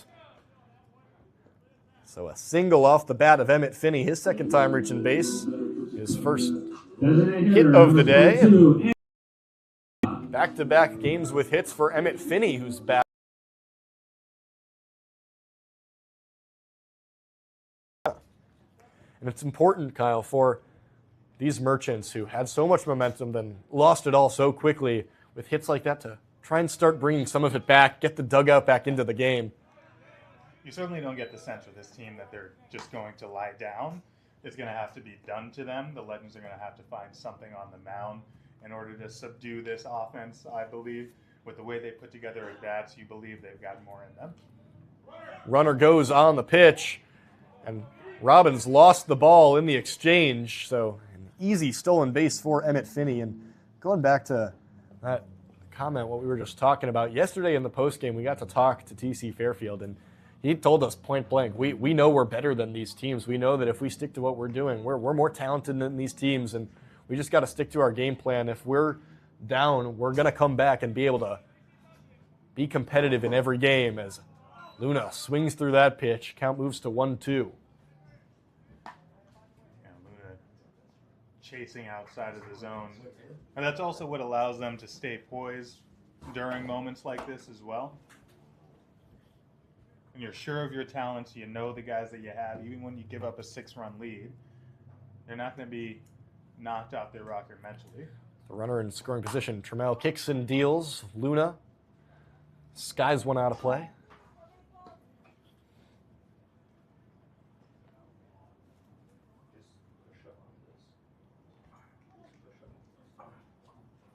mention the aggression that they continue to show on the base pass. They get 2 shots here with the runner in scoring position to retake the lead. The 1-2 once again. Trammell looks back at the runner, now fires the pitch, and same count, same result. Pitch lifted but foul. Yeah, making him work. And as this game goes on, that may be what wins out. Might be a war of attrition here as both teams getting into their bullpen early. See who can wear out the other pitching staff first. Trammell resets. Heaves a pitch in there. An off-speed pitch that just missed. Luna turned away from it, but it was pretty close to the strike zone. And they called that inside. That is tough to take. I think Luna may not have recognized that, but fortunate. It did look in off the plate. So now the count sits at 2 balls, 2 strikes, 1 out, runner on second. Back to the off-speed for Trammell, but way less competitive of a pitch. Count is now full for Luna, who will be joining the St. Edwards Hilltoppers this upcoming season, who went 37-23 this past year, 31-17 in the Lone Star Conference, one of the better teams in their division.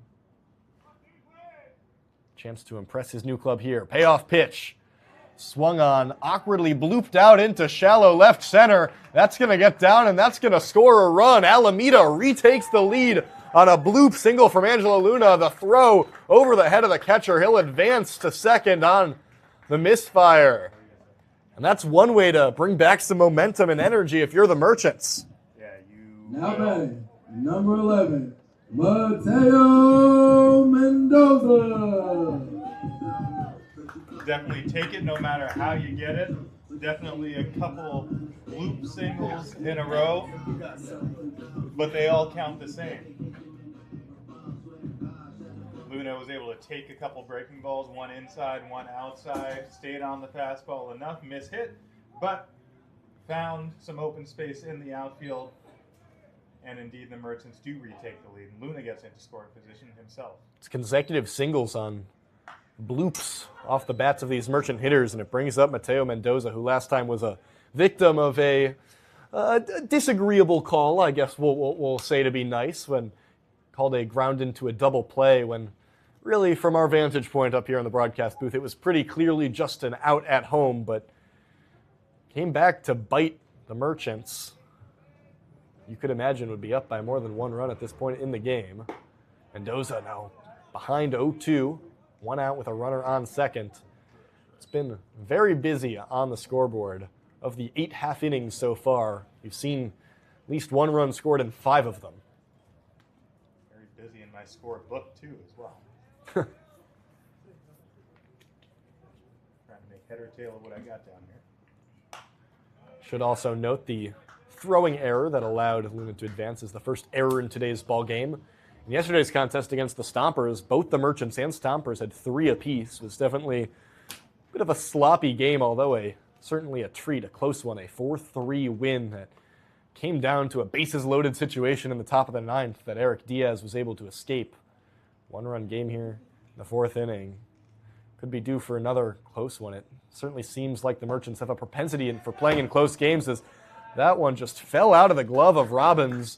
And that's going to allow Luna to advance another base. I was just getting ready to say that's not a, no pun intended, that's not a throwaway error. That's an important error on that throw, missing the cutoff man, because that allows Luna to get into scoring position.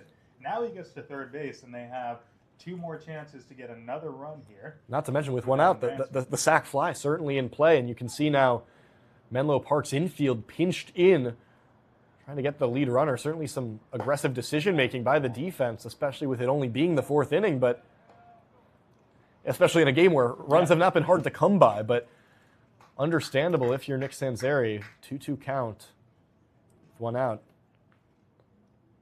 Yeah, Mendoza could take advantage of that, put the bat on the ball. Yeah. Right there. That pitch right down the middle, strike 3. Mendoza goes down looking, a crucial strikeout for the pitcher, Trammell. As you were saying, if he was able to hit that ball sharply, you very well may have seen a tough play for any of these Legends infielders. Sometimes you just get caught guessing.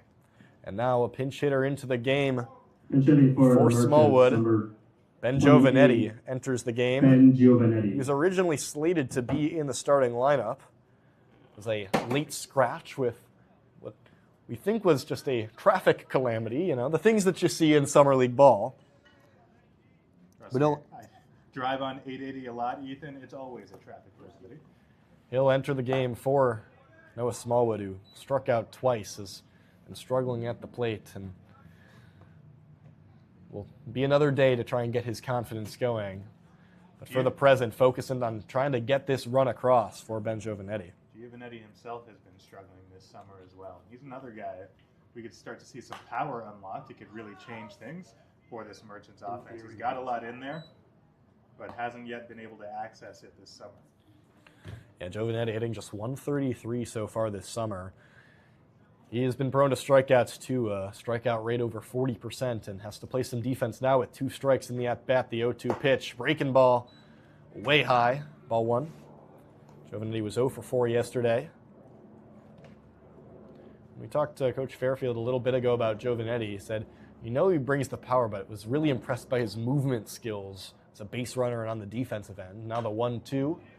Good job by Giovanetti to spoil the pitch and stay alive. You just see in his frame, such a big guy. Real rip. You know there's a lot of power in there. He slugged 500 this spring at Ball State. First team all-conference a couple years ago. JUCO ball hit 13 homers. Breaking ball once again, and Giovanetti goes down swinging back-to-back strikeouts to escape the jam. But the Mercs retake the lead 7-6 after 4.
Cole Airhorn enters the game trying to protect this 1-run lead here in the top of the 5th. Airhorn's been one of the go-to guys for TC Fairfield and his staff. A 1.86 ERA in 5 games, almost 10 innings pitched this season.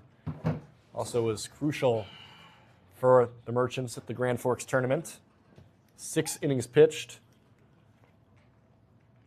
allowed just 1 run in appearances against Burnaby and Everett.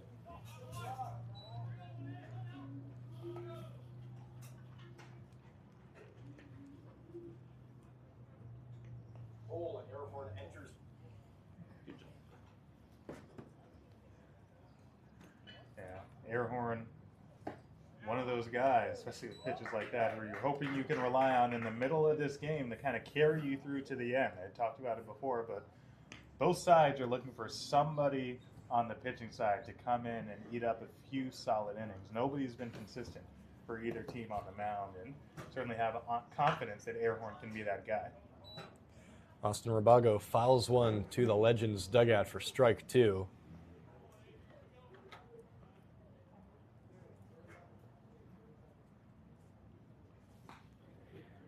Airhorn fastball, sinker, slider, splitter, but it's really all about the slider for him. It's really filthy with that late break. Another pitch spoiled.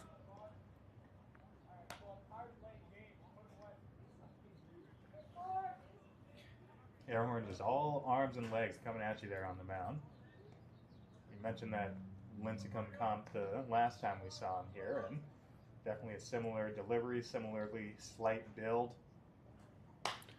Rabago swings at a 2-strike pitch. Jeremiah calling for it, had to back up into the grass, but a routine play for the shortstop. Out number 1 recorded. Just generates Center such fielder a number ton 3, of arm Quincy speed Villa. out of that slight frame, does Airhorn. So Quincy Villa steps in 0 for 2, fly out and a ground out thus far. He's played his past 2 summers with the Silver Spring Tacoma Thunderbolts of the Cal Ripken League. He had 304 back in 2023, but that dipped all the way down to 198 last year. With a senior of Marymount University. In his collegiate ball this past year, hit 331. Stole 39 bags in 43 games, so certainly a threat on the base passes. That one got away from Airhorn and the catcher Mendoza, but with no one on, no harm done. He also leads his summer team with 18 stolen bases so far this season.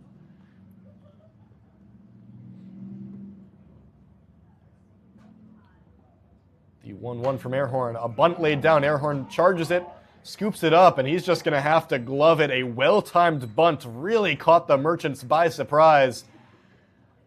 And that'll go as a single for Quincy Villa, and now they're going to be able to utilize that speed we were just talking about on the base pass. Yeah, tremendous bunt there. Villa is such a good athlete.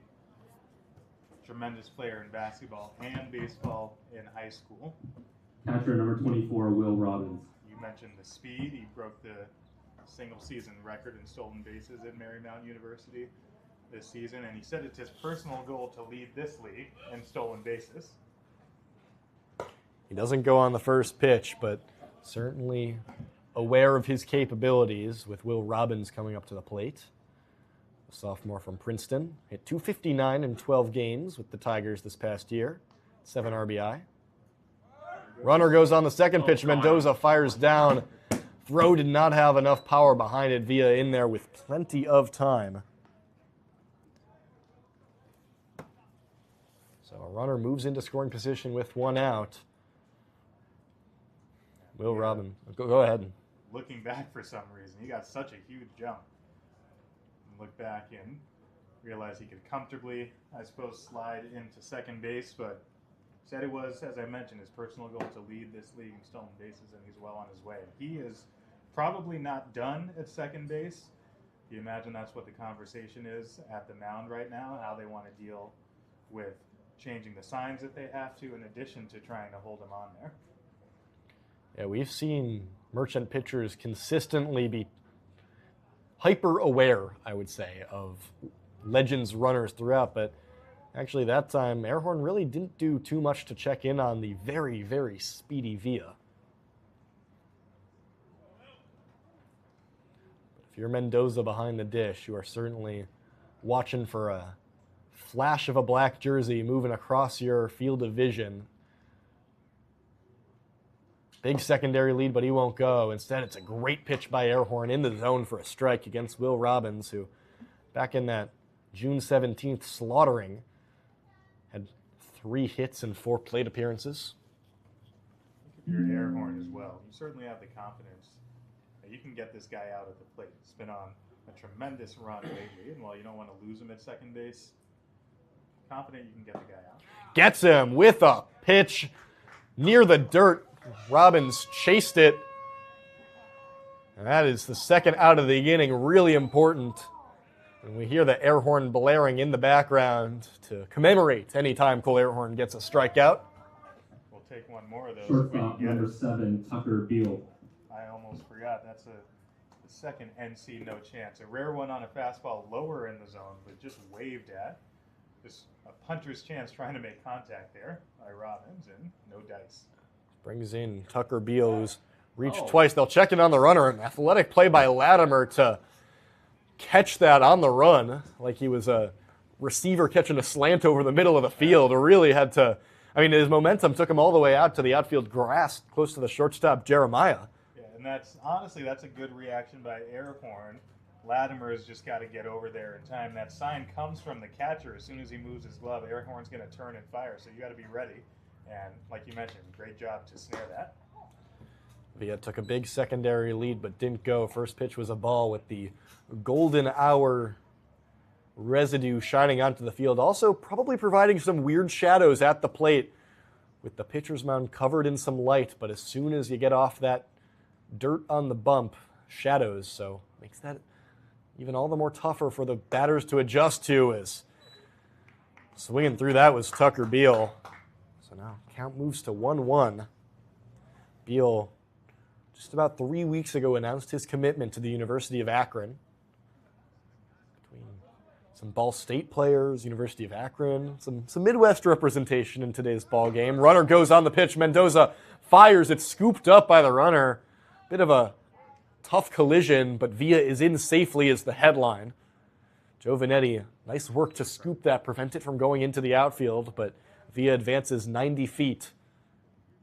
Nice work to scoop that, but it looked like he was almost a little bit late getting over there. Not only did Villa beat the throw to third base, he beat Giovanetti to third base as well, and that's what caused the collision there. And like I mentioned a little bit ago, your Airhorn, you got the batter 1-2 right now. That struck out Robbins. You got the pop-up from Rubago to start this inning. Yeah, you don't want the runner to get to third, but doesn't matter if you can finish him off. Airhorn looking to do just that and take care of business. 1-2 count, 2 outs, runner on third. Airhorn delivers, and nice job by Beal to touch that ball with the end of his bat. Stay afloat. Easier said than done to finish Beal off, at least via the strikeout. Only 19 this spring, 13 the spring before, playing full time. That time had to wait on a pitch and send it into right field. The right fielder Gomez dives for it, but it gets past him. And now rounding second and heading into third, Tucker Beal will get into third base safely. And once again, we are tied at 7. It was a tough play for Gomez, who we haven't seen much of in the outfield this season to make, but probably would have been better served just keeping it in front of him. Ethan, I think it's the same point you made when the Legends brought Right the fielder infield number in 28, last Aaron inning. Lewis. It's the 5th inning, and there's been a lot of runs scored. There's really no reason to try to play hero, to try to cut down 1 run at this point. You could imagine there's probably going to be a lot more scored. Perhaps the inexperience in Gomez playing the outfield comes into play, but from up here, it looked pretty clear that that was going to have to be played on a hop. So the situation remains the same, although the scoreboard has changed. Runner on third with 2 outs, but now the top of the order. Aaron Lewis, his 4th at-bat of the game. We're here in just the 5th inning. Kind of gives you an idea of just how much offense. 8 hits already for Menlo Park. An offense towards the bottom of the CCL has been able to do some damage today. This one chopped over to the second baseman. Latimer had to field an awkward hop, but does so cleanly. Tosses over to get the 3rd out of the inning, but 1 run comes across. We're tied up at 7, halfway through this game, bottom half of the 5th, when we come back on the Merchant Streaming Network.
that seems spacey. That's right. Bottom of the fifth, 7-7. Ethan Siegel and Kyle Floyd on the call for Left fielder, number Merchants 8, Streaming Fabian Network. Gomez. Fabian Gomez steps in against Dylan Trammell, who's out for his third inning of work. First pitch, ball one. Gomez committed to UCSB. The Gauchos went 36-18 last year. One of the many programs on the west coast of the D1 who consistently competitive teams, lots of talent here on the west coast. As we've seen all summer long, so many of these players in the CCL, I would say, just anecdotally speaking, got to be at least 90% come from the Golden State. Mm-hmm. And Gomez, 2025, made the preseason all-region team, for perfect game.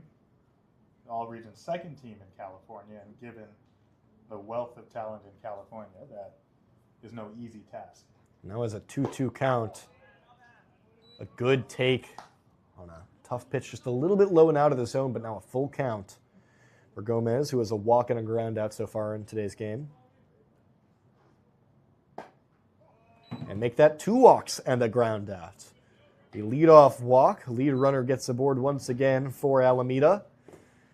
And early on, it's been interesting how the game flow of this game, it was 6 on the board, and then Menlo Park responded, punching back with 6 runs of their own, and since then it's been one run, back and forth, and it's really starting to feel like a chess match in this contest. Also looks like we'll have a pinch runner in the game. Hayden Young Goldberg enters for Fabian Gomez. Pinch running at first, number 6, Hayden Young Goldberg. This was a game entering it where you thought, given the stuff of the starters, that we may have the opposite kind of game, but Coach Fairfield mentioned it pre-game at the game plan against Menlo, is they've got good starters with good stuff, but you want to get past them and get into their bullpen. Now that we're in both teams' bullpens here, unsurprising, I think that we're seeing this back and forth. A lot of talent on offense, and a lot of the talent in that bullpen, especially velocity-wise, supports the back end of the bullpen. Trammell looked back and threw over to first, where Young Goldberg now is. We assume he'll take the place of Gomez in right field as well. More used to that spot in the outfield. The offering to Latimer is high and inside, backing him off the batter's box. See Trammell early in this inning starting to lose the zone. Could be in for another one of those innings. 1-1 pitch from Trammell. That escapes the catcher, and Young Goldberg able to slide in safely as soon as he saw that ball get away from the catcher Robbins. He was going and had plenty of time. Certainly lots of speed on the base pass for Young Goldberg. Yeah, heads up play there, great base running. Did not necessarily have a great secondary lead, but like you said, Ethan, as soon as he saw that ball skip away, he was off. His third stolen base of the season. Latimer from Oklahoma Baptist University. Count moves to 3-1. He's 0 for 1 with a walk. Came around to score back in the second. Latimer still just 1 hit in his last 7 CCL games. 16 at-bats worth. We mentioned he was so good up in Canada. Just trying to carry over the success in the Maple Leaf land back into the States, and he'll walk once again, so a successful day, even if you're not hitting. He's been able to reach base twice, and if you're TC Fairfield, you're happy with that result for sure. Kind of emblematic of this entire lineup that can beat you in different ways. Latimer can do it in different ways, even if he's not making contact. It's also with an on-base near 400. It's also the 8th walk of the game for Merchants hitters to go with 2 hit-by pitches, so just plenty of free passes being given out. It looks like we'll have a new pitcher in the game. We'll take a break on the broadcast and come back in a few to give you everything you need to know about the new man on the mound.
New pitcher in the game, the righty Teru Khan. Kyle, what can you tell us about the new man on the bump for the Legends? Like many of these legends, he is an alum of Ohlone College. We got their pitching coach as the head coach of Menlo Park, so he's brought along a lot of his pitchers. 24 innings this spring, got into 13 games, 27 hits, ERA of 4.07, 8 walks, and 13 strikeouts for Teru Khan. Also threw in 16 games last season, 25 innings, 4.68 ERA. And head coach Mike Curran of Ohlone College really elevated Khan as an example of the values of hard work. He said in January 2024, he met with him. Khan was 5'10", 150, threw 80 miles an hour. He told him, "You'll pitch 5 innings. I won't be able to travel you." And Khan said, okay. He worked. Now he's up about 25 pounds. Gets up to 87 miles an hour. That day that he posted it, that was his first W of the season, and so they really like what they have in the work ethic of Khan on the mound. He's really fought to get to where he is today. So a 1-1 count against Cy Turner, who's already reached base 3 times via hit by pitch, an RBI double, and a single back in the 3rd inning against Khan, who is making his first appearance of the summer for the Legends. Curran also said that he is their unquestioned leader. I should note he also said that about Tucker Beal, so maybe they'll have to have a leader up. Another pitch inside, bounces off of Cy Turner, and that's why you wear that additional padding on that forward-facing arm. It's the second time he's been plunked today. Second time, this one off the right arm of Cy Turner, but now the bases are loaded. Stop, number 3, Jace Jeremiah. Khan inherited an already dicey situation and made it even dicier. I'm not sure if dicier is a word, but bases are now juiced for Jace Jeremiah and a big chance to break open this tie. You're good on dice here, Ethan. I also want to mention that this is Khan's hometown right here in Alameda. Not home cooking so far. I don't want to turn it around with the bases loaded. First pitch to Jeremiah, dribbled over to the shortstop, but that's going to get through. 2 infielders had a chance at it, but that's going to score 1. That'll score 2. Both Young, Goldberg, and Latimer come in to score. Turner advances all the way to 3rd, and Kyle, as I mentioned, that looked to be a relatively routine chopping ground ball with a chance for both of the left side of the infielders to be able to snag it, and Neither of them come up with it. Got all the way to the left fielder, Anderson, who tossed it in. Left fielder, But the number headline 20, story Jackson. Nice is that the draw. Merchants now lead 9-7. I could watch that replay 1,000 times, Ethan, and not know how that ball got into left field, especially with the sure-handed Beal backing up Bose at third base, who missed it initially. As they say, I suppose that ball had eyes on it in. A normally solid Legends defense fails them, just like the normally solid Merchants defense has had some issues, and that's making the difference right now. First pitch to Jackson. Nystrom with runners on the corners. No outs. It was ball one.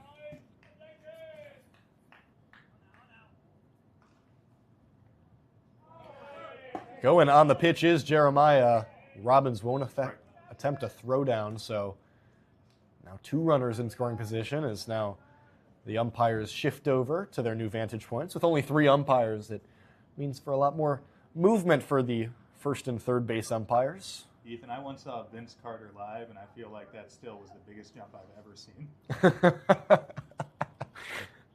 Yeah, I will say, Jace Jeremiah was forecasted that one all the way. The pitch sent right back to the pitcher, now caught in a jam is Jace Jeremiah. He's going to dash towards third, but 1 run is going to score as a result of the pickle. Runner also safe at first.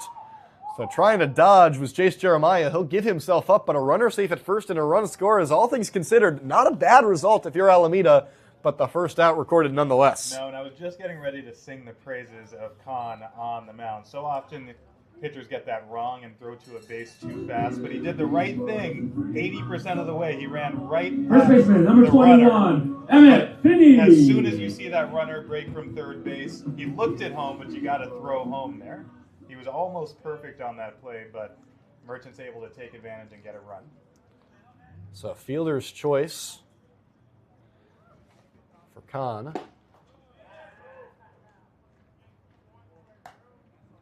Emmett Finney swings through the first offering. He singled in his last plate appearance. 10-7. Got a football score here at Pat Bale Field, and we're still only in the 5th inning. Aside from a home run, it seems like collectively these teams have scored in just about every way you possibly can. Yeah, we've seen scores on wild pitches. We've seen scores on straight-up RBI singles, on blooping hits, on pickoffs. I guess we're due for a home run is what that means, Kyle. Finney could be the guy. 1-1 pitch. No homer. Chopped to the third baseman. Bose scoops, tosses for second to get the lead runner. Unable to turn the double play. Finney in there safely. Foul ball. Oh, never mind. They'll call a foul ball. So take back everything I just said. It's been scratched from the record books. Seemed like that play was moving kind of in slow motion, and I guess now we know why. From the beginning, Bose kind of had to wait back on a really long hop, but it seemed like even he was unsure at the start of the play.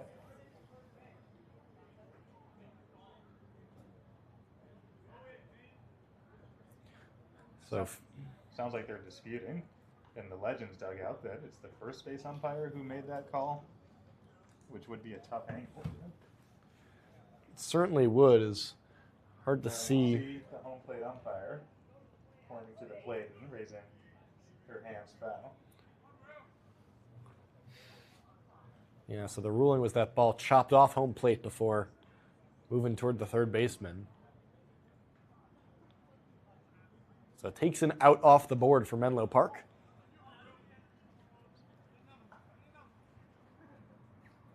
One-two count after the reset to Finney. Khan fires. That one escapes Robbins, and Nystrom will advance.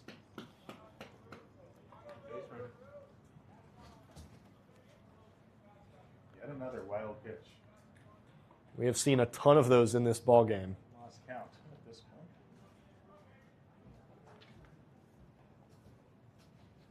Got 6 for the Legends, at least wild pitches that have advanced base runners. Wow.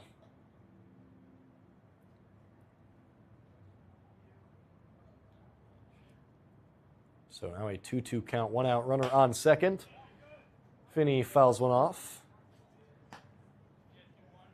And even though we're in 5 innings, it feels like we've seen a game's worth of pitches. Just sheer number of batters, sheer number of pitchers, and in addition, some really deep counts, including this one for Emmett Finney. Just over halfway through. Hope we still buckle up. Finney finds the hole on the right side of the infield. The second baseman, Rabago, unable to get to it. Another single for Emmett Finney, his second of the ball game. Perfectly placed for Finney. Great bat control there with the second baseman. Designated hitter, number 22, Angelo Luna. And with the second baseman holding the runner at second base, he had some extra space over there on the right side, and he shot it right through the hole. With 2 singles and a walk today, Emmett Finney raises his on-base percentage over 500. Really impressive stretch of weeks. Angelo Luna steps into the left side of the batter's box with runners on the corners, 1 out. Just been every inning, feels like. Been busy on the scoreboard. Looking at it now, you see 3 zeros up there, but a 1, a 2, a 3, a 4, and a 5. Each inning has been its own chapter. It's been a full dice roll, honestly. You might as well just roll a dice to see what score is going to be for a given inning. Currently, it's 3 already this inning for the Merchants, but that could easily be 4 if Angelo Luna is able to do something here with runners on the corners and 1 out. Sac fly, a possibility. The 1-1 count against Teru Khan.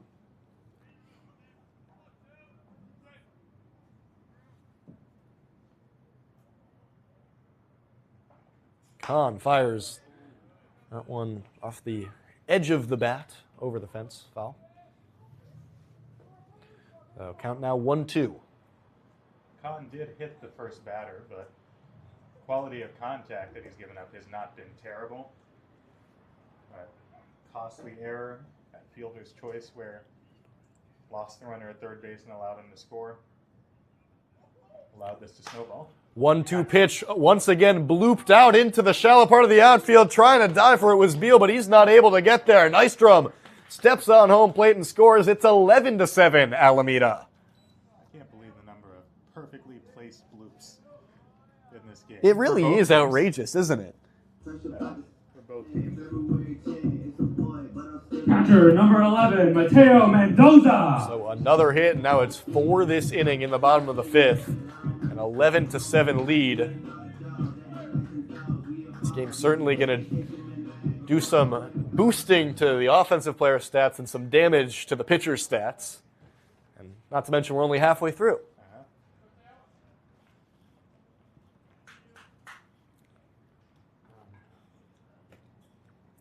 That's Luna's second consecutive at-bat with an RBI single to go with an RBI hit by pitch earlier in this game. He's been really effective today.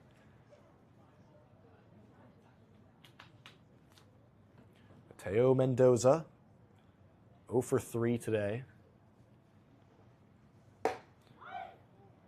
Dodges a pitch that had some snap high in the zone, 2-1 count, or 1-1 count, sorry. It's where the importance of having a put-away pitch really shows up, because while Khan has not given up hard contact, he has given up contact, and when you are leaving it up to the vagaries of the batted ball, things can go a lot of different ways.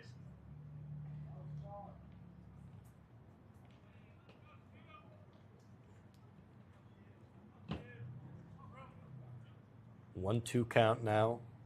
Teru Khan kicks, fires, misses low. Ball 2. Merchants batted through the order back in the second inning. This is now the 8th batter here in the 5th. Chance to do the same thing with only 1 out, 2 runners on. And got that space on the right side.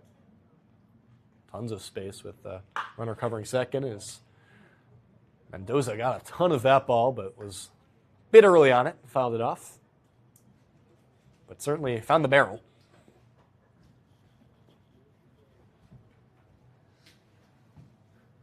Found the barrel on a breaking pitch.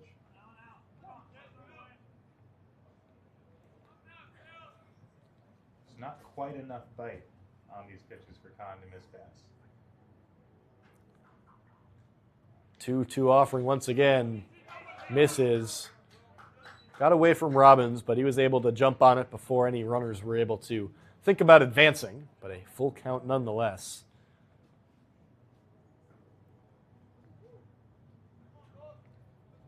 It's a huge at-bat in this game. Just 4 runs right now, but you load the bases here. Hard to come back down 4, 5, 6 runs twice. Payoff pitch from Kahn. Lifted, foul. I believe this will now be 9 pitches this at-bat.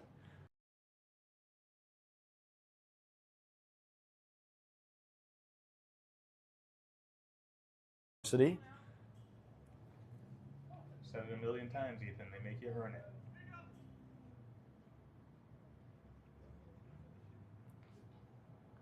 Another payoff pitch. Looked like it just.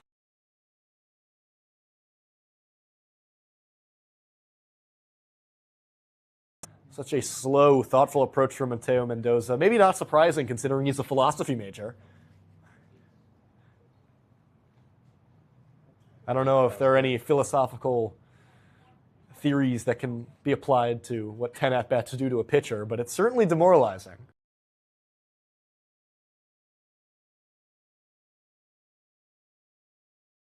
We're back to the puns. I have to admit, that was a pretty good one.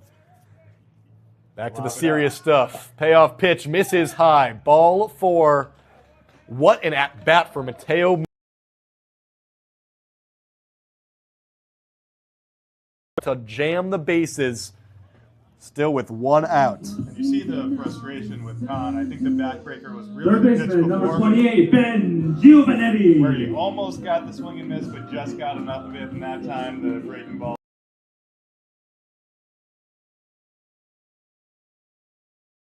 Actually against a good hitter in the box. And now, we previewed it before when he pinch hit, but ready to really break out in a big way, and he's got a young pitcher on his heels right now.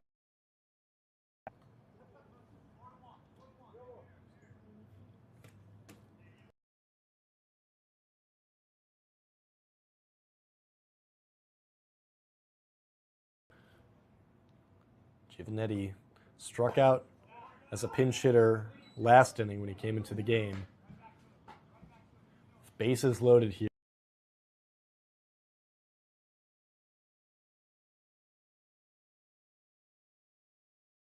Had, which was 6, then was reduced to 0, now back up to 4. The 0-1 pitch from Kahn, smoked but directly to the third baseman Bose. He steps on the bat.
Cole Airhorn returns to the bump to face James Bowes.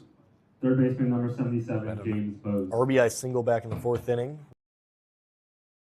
4 back in the 3rd, and a strikeout back in the 1st. Bowes at Loyola Marymount at LMU. Struggled this past year, hit just 129 in 70 at. Swings at the first pitch, sent right back.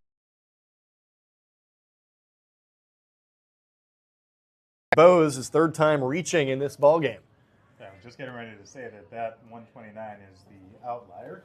It's been tremendous this summer, and JUCO ball in 2024 hit 382. You see how on a pitch like that.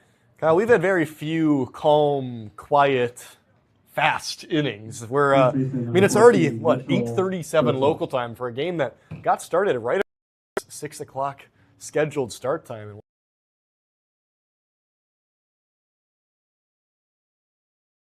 Lots of walks, lots of long at bats, a few hit by pitches. I hope you brought your sleeping bag, Ethan. Yeah. I need a hot dog. Maybe a pot of coffee. And you mentioned you forgot your usual dosage of coffee today, but I guess the dosage of runs might have done something to help wake you up in the process.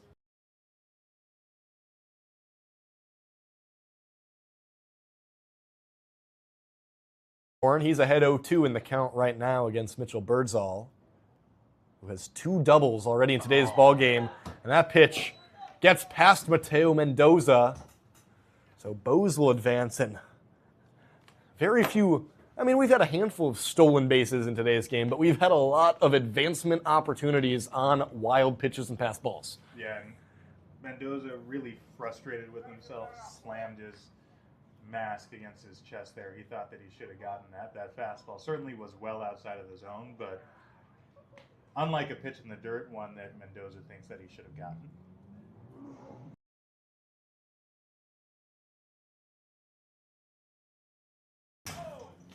With 2 strikes, Birdsall able to spoil one off the fence to keep the at-bat alive.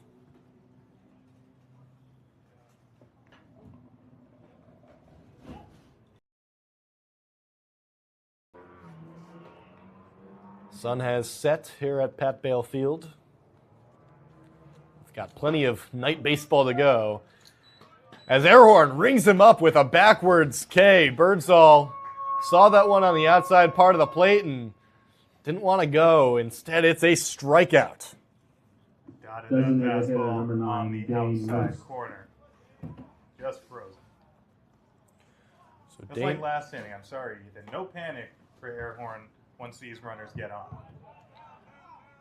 So now, a brief stoppage. It's the second time in as many games as we've had a bullpen-related stoppage as a pitch from the bullpen out in right field. The opposing bullpen scattered all the way into the field of play. It's a little bit fitting given what we've seen on the mound, right?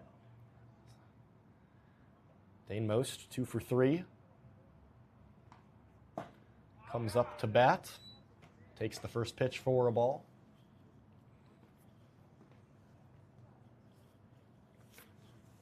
Really like what I've seen from Most today.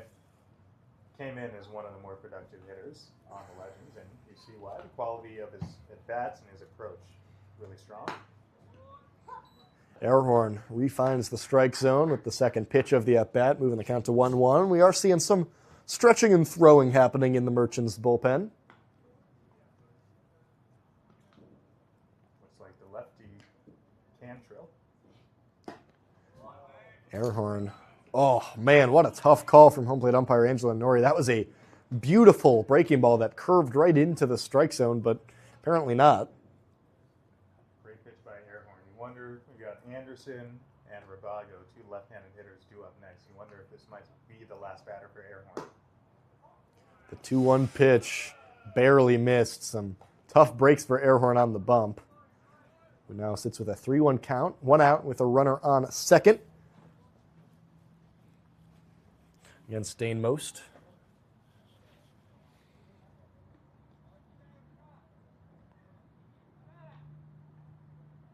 Airhorn kicks and hurls. Finds the strike zone for strike two. Definitely an inconsistent strike zone we've seen in this at-bat alone, let alone all evening. That's what the expression on the face of Dane Most said, and you can understand it.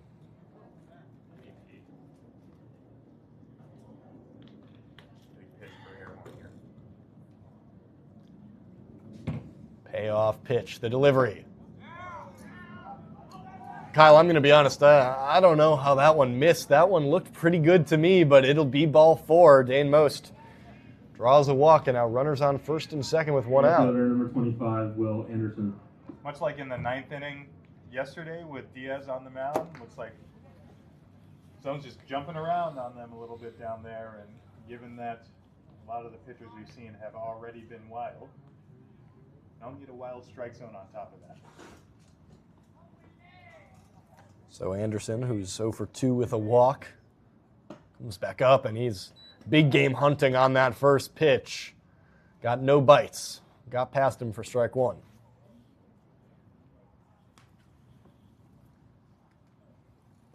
Anderson sees an opportunity to turn this into a one-run game.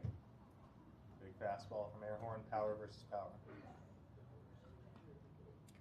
The 0-1 offering, same result, a huge hack, but found nothing but the Alameda sky. So Airhorn gets ahead 0-2. Knowing Airhorn, I wouldn't be surprised if he goes to it one more time, Ethan. Bo's on second with Most on first. Airhorn not paying too much attention to the runners, choosing to focus on the task at hand. He's all business. Gets the call from his catcher, Mendoza. Kicks the leg and delivers. Strike three. 3 pitches, 3 strikes, and a strikeout, and cue the Airhorn noises for Cole Airhorn with a big second out here in the top of the 6th. Ooh, and that's a big boy strikeout, Ethan. 3 pitches, 3 fastballs. Second Just baseman, about number down the 18, middle. Austin Rabago. He says, here it is, hit it, and he cannot, and Anderson will take a seat. Austin Rabago, 1 for 3 with an RBI double back in third. Chance for more of those runs batted in. Still a runner in scoring position on second. And another swing and another miss. Cole Airhorn really settling in after offering that walk to Dane Most. It's been 4 pitches, 4 strikes. Just not messing around, especially with left-handed batters coming up. You might think he might want to work in more of the off-speed, but he's coming right after them.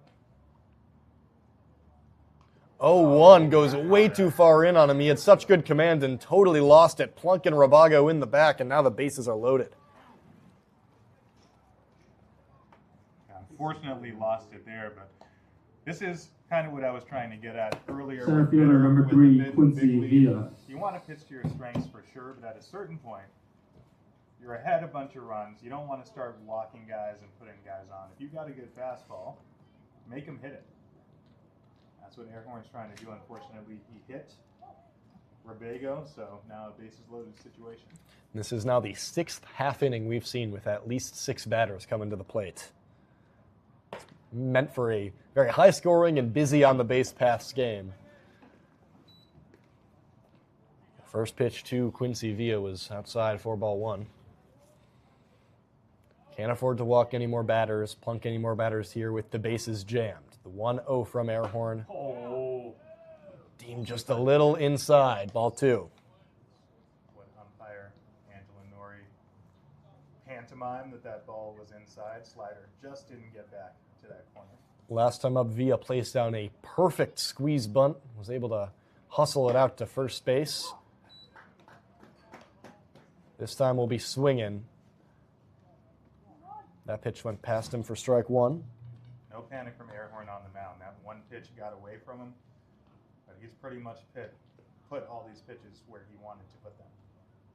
2-1, swung on, lifted, foul, and out of play. Sign of good location there. Villa was on the fastball, but it got in enough to where all he could do was yank it foul. Sorry. He's shown that slider on the inside corner. He's shown fastball both sides of the plate. He can go any of those directions. 2-2 count, 2 outs, bases loaded. Cole Airhorn heaves in there, finds the strike zone. Strike 3 gets Quincy Villa looking. Villa's not happy about it, but The Legends will strand 3 in the top of the 6th, and the score remains 11-7 in favor of the home team. Coming back for the bottom of the 6th on the Merchant Streaming Network.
Hayden Young Goldberg. This game is still unwritten. After the rare 0 on the scoreboard in the top of the inning, the Merchants with a chance to extend their lead. It'll be the pinch hitter Hayden Young Goldberg in the game against a new pitcher for the Legends, already digging deep into that bullpen. 5th pitcher we've seen. This one, Caleb Henderson, the righty from Abilene Christian University, originally of Wheaton, Illinois. This summer, he's making his 4th appearance right now.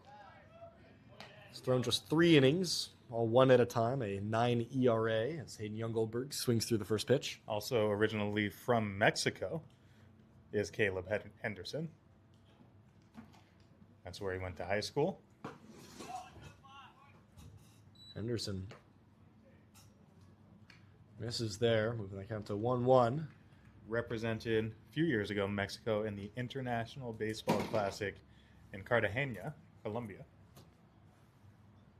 1-1 pitch is outside for Young Goldberg, whose playing time so far this summer has been sporadic, but maybe because of that lack of ability to get into a groove, he struggled to put up big numbers. He had a big hit in the season opener. Since then has really struggled offensively, just a 125 batting average. Didn't play in yesterday's game, but he was good for the team up in Canada. Hit 286 across 3 games and has worked himself ahead in this count 3-1. Henderson delivers. Perfect pitch that got Young Goldberg swinging. You mentioned Henderson, who played for the Mexican national team. Young Goldberg played for the Swiss national team in the youth circuit. So a battle of nations here as well, as Young Goldberg tried to dig out a pitch in the dirt. Head back to the dugout after a strikeout. Second baseman, number 9, Caleb Latimer. That brings up Caleb Latimer for the 4th time. He's the Niners, so we've already seen the whole order through 4 times. And one of the reasons I was going to say that's something rare what we just saw, which is excellent location. 3-1. He put 2 pitches exactly where he wanted to. Henderson, that is. Caleb Latimer walked twice today, scored both times. Already finds himself ahead 2-0. Maybe trying for a third walk.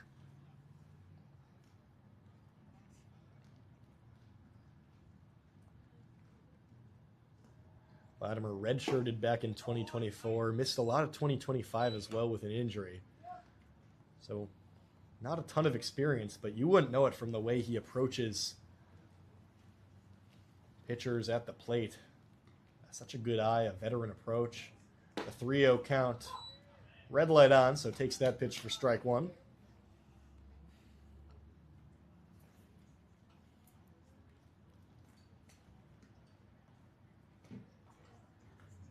(3-1) smoked out to left field, trailing towards the foul line, and it is foul. It bounced about 320 feet away from home plate and then over the outfield fence. Had it been maybe, call it 8 to 10 feet to the right, maybe that's a ground rule double. Yeah, opposite of the red light on there. 3-1, sitting fastball, got fastball, just a little too quick on it. It certainly shows you what Latimer's capable of when he's able to get a handle on it. The payoff pitch now. Breaking ball missed high. Third walk of the day. 12th of the season for Caleb Latimer. Good day if you are Caleb Latimer's on-base percentage. Ethan, I'm going to take a second to count all the walks today in my scorebook. I'll see you in a couple hours. I think for now, if I had to guess, before you tell me the official number, I'm going to say that's either 9 or 10 on the day, which is almost 1.5 per inning at this point. I'm waiting for that official confirmation from Kyle. I've got 9. 9. There you go. Well done. So exactly 1.5 per inning with sitting here in the bottom of the 6th, which is pretty unimaginable considering we're closing in on 9 o'clock p.m. Might be the 4th of July by the time this game is over. Let's play 2. Latimer going on the pitch, and he is speedy. Gets in there with plenty of time. Wasn't a good throw from the catcher, Robbins, anyways. But, man, it was like a bullet flashing across the screen. I saw a streak of light go by in my periphery. Next thing I knew it, Caleb Latimer standing on second base. I think Robbins saw the same thing, tried to rush the throw, just trailed off to the arm side. I do think a strong throw perhaps could have gotten Latimer. He went first move but didn't have a huge lead. But the speed created a sense of urgency, and they were unable to record the out. So 1-1 count to Cy Turner, who has reached base in all 4 of his plate appearances. A single, a double, 2 hit by pitches. Hopefully the ice packs have been there in the Merchant dugout as he's taken a few for his team.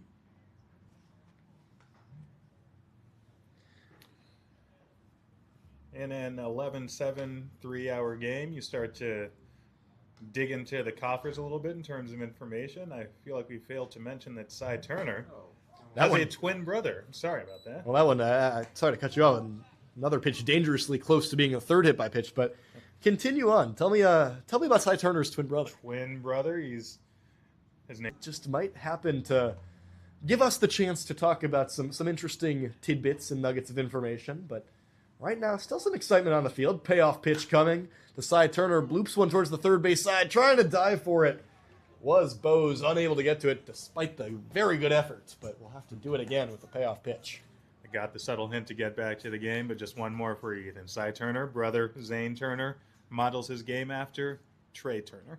I like that. If anything, it wasn't a subtle hint to come back to the game. If it was anything, it was a warning to the viewers that more random tidbits are incoming in the next few innings if this game continues at this leisurely pace as Turner awkwardly bloops one over to the shortstop, gloved by Beal, charges and tosses for the second out of the inning. Really nice play by the shortstop. The first time today that Cy Turner's been retired. First time we saw Jace Jeremiah out on this field, immediately we watched him play defense, and we said, big league play, big league play. That is a big league play by Tucker Beal. Holding the runner at first, got a tough hop, and fired to get a speedy Cy Turner at first base. .988 fielding percentage in the spring. Head coach Mike Curran called him a defensive wizard with the glove, and we saw it on that play. 2 outs with Latimer on second. Jeremiah sent a ball soaring, but foul.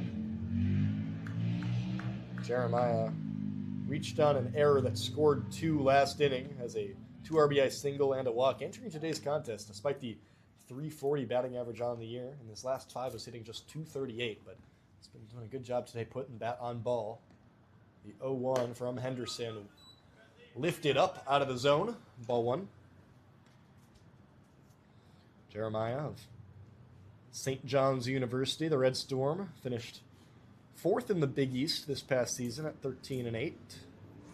Jeremiah is a big part of that. Hit .312, started 24 games. The 1-1 sent sky high. Backing up is the shortstop, Beal. He's under it for the out. And that is back-to-back zeros on the scoreboard. Seldom seen. A quick 6th inning comparatively, and we'll head to the 7th inning with the score 11-7 in favor of the Merchants.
Yeah, you are. Top of the 7th. New pitcher entering the game for the Merchants. It's Tobin Cantrill making his 5th appearance of the season. He's thrown 6 innings so far this season with a 18 strikeouts per 9 innings. He's really good at the Grand Forks tournament. 2 innings pitched, allowed just 1 hit, no runs. And recorded a save against the other Merchants of Everett. Yeah. Real good stuff from Cantrill from the left side. Primarily fastball slider this summer. Also adds in a curve and a change. Had some 2-seam action on that fastball, and he's really filled out over the last few years. Added 50 pounds to his frame since 2021. And we've spoken off broadcast. I think Cantrill is one of those pitchers who really has a big league sort of frame, sort of stuff. Absolutely. And he's showing it off there. That stuff. Gets ahead 1-2 against Will Robbins, who's 1 for 2 with a single and a strikeout. Came in back in the 4th inning as a pinch hitter and has remained in ever since.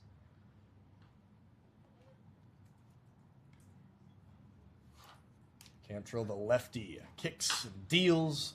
That one scooped out and sent into right field. Under it is young Goldberg to record the first out of the 7th. It had been all scoring, and then zeros in both halves of the sixth First inning. off, number 7. Good Tucker start Beal. for those who are, looking to get to bed at a normal hour so far here in the 7th. We'll give credit to Trammell on the legend side, who came in and stabilized things for a bit. And when Airhorn came in, I said that the Merchants were going to be looking to him to be the guy to sort of settle things during the middle innings. And he did a great job while he was in, and Cantrell's looking to pick up where he left off. Enter Tucker Beal, reached in all 3 of his plate appearances, a walk, a hit by pitch, and an RBI triple. As Cantrell misses high and away.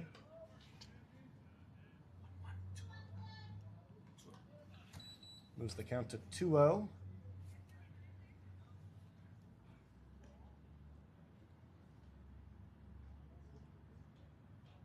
Cantrell has 12 strikeouts in 6 innings as Beal swung so hard at that one that he tossed his bat, went flying, got a big ooh from the crowd. He has to now walk and go fetch it with a smile on his face. Says hello to the fans while he's over there at the net. I've seen a lot of things today that you don't often see in baseball games, Kyle. Well, and you've heard a lot of things on this broadcast that you don't hear often. I'm about to toss in another one. If you are a pro wrestling historian, you could call that a Beal throw. That is Of good. that bat toss. That is the quick-witted commentary that you can come to expect here on the Merchant Streaming Network. If you know, you know, Ethan. As now Cantrell's pitch runs way inside, and it'll plunk Beal lower half. He'll go over to first. He is not happy about that. That pitch really got away from Tobin Cantrell. Got that as the 3rd hit batter for the Merchants. Plenty on the legend side as well. Beal has reached in all of his plate appearances, and for Cantrell, that's his 3rd hit batsman of the season. Right fielder number 28, Aaron Lewis. So now the 5th time through the order for the Merchants. We saw in the bottom of the 6th, the Merchants start to go through the 5th time of the order. Now Menlo Park doing the same in the top of the 7th. I feel like on the broadcasts we're talking a lot about, small sample size, but and this game is certainly helping to remedy that. Lots of these players getting 5 or 6 at-bats by the end of tonight's contest. As Lewis, big hack, found nothing on the first offering. A lot of stat stabilization happening. I like that, and that's a good way to put it. We've done pretty well. We might actually be math majors, given what we've had to work with today. The 0-1 pitch. Sent over. Jeremiah's right there. Tosses over. Double play. Jace Jeremiah. Johnny on the spot. Big league Snags play. the ball in the air and tosses over to Finney for the out. Another 0 posted on the scoreboard. It's time for the stretch here at Pat Bale Field. 11-7. Mercs lead.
Leading off for the New Merchants. pitcher in the game Left for the fielder, number 20, Legends. It's Jackson Nystrom. pitcher number 6 in inning number 7, Francisco Leja of Alvin College. The freshman enters this summer. 8.2 innings pitched across 5 appearances, an 8.31 ERA. Another guy who's struggled a little bit with command. 5 hit by pitches this year. First pitch to Jackson Nystrom gets him jammed up. Charging in to try and make the play was Birdsall, but he was unable to get to it. Bit of a gift for Nystrom. Great work by Leja on that first pitch to jam a powerful hitter.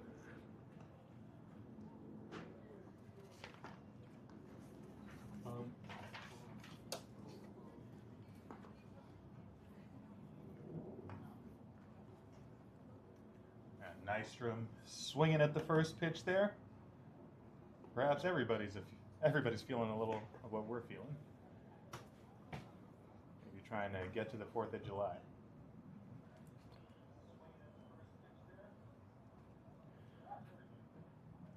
Nystrom already in this game as a single and a walk. Also a fielder's choice, came around to score. It's 1 for 3 on the day, with a walk.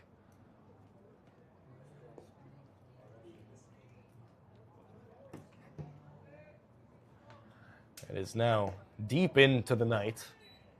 As we were just saying off mic, it's now Alameda Merchants After Dark. Now that we are 3+ hours into this broadcast with plenty of time to go, and not a blowout, but Menlo Park would need to do a little something here to make this game a close one again. Yeah. Potentially a put the kids to bed situation for sure, even. No, we'll keep it friendly and inclusive here. No, we Merchants keep Streaming things Network. PG on these broadcasts. Yes.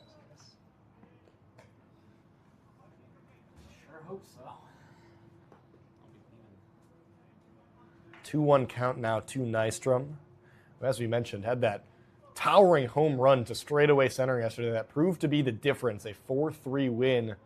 Nystrom's shot came in the 7th inning and missed there, making the count full. We got to talk to him after the game, and he just talked about how good it feels to get back on the board with the homers. He didn't play, obviously, this whole past year, and talking about how much fun it's been so far for him this season and how the support of his coaches, his teammates, has just meant so much to him.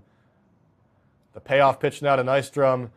He knew it as soon as that was out of the hand of Leja that it was going to miss. Ball 4. That's a good call by you, Ethan. You see Nystrom around the park. He really just loves being here. He loves being at the First field. He baseman, loves number interacting with his 21, teammates. Emmett Fetty. Me too. I agree with that mindset. It's been so much fun so far this summer, and still a few weeks of CCL action to go. And if we're lucky, and with the way this team is playing, certainly postseason play a possibility. First pitch swung on and absolutely crushed, but foul. Emmett Finney gave that ball a ride, but was just a little bit early on it. Saw that from Latimer last time the Merchants were up. A couple times they've been just a little too quick on those inside pitches. Got to give credit where it's due. The Legends dugout has remained loud and boisterous despite the 4-run disadvantage here in the 7th inning. Finney, 2 singles and a walk.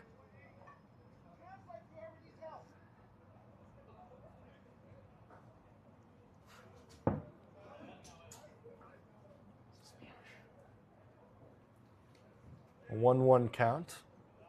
Some kind of disagreement with the Legends dugout and the umpire. Some miscommunication, it seems. That pitch was away for ball 2. Potentially humorous miscommunication. Yeah, this has definitely been one of the odder games so far this season. Well,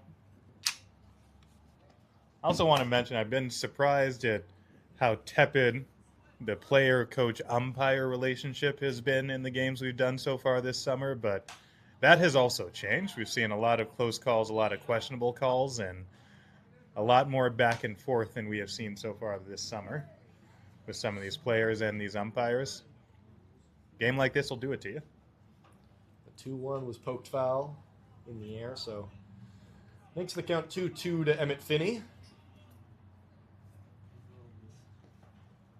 Pitch in the dirt, good block by Robbins, but the count is full. We've seen, got to be double-digit full counts today. Looks like Robbins going to walk that one off, a little bit shaken up after that pitch careened into him. Yeah, danger, Will Robbins. That pitch knocked the mask off right up to the head and neck area.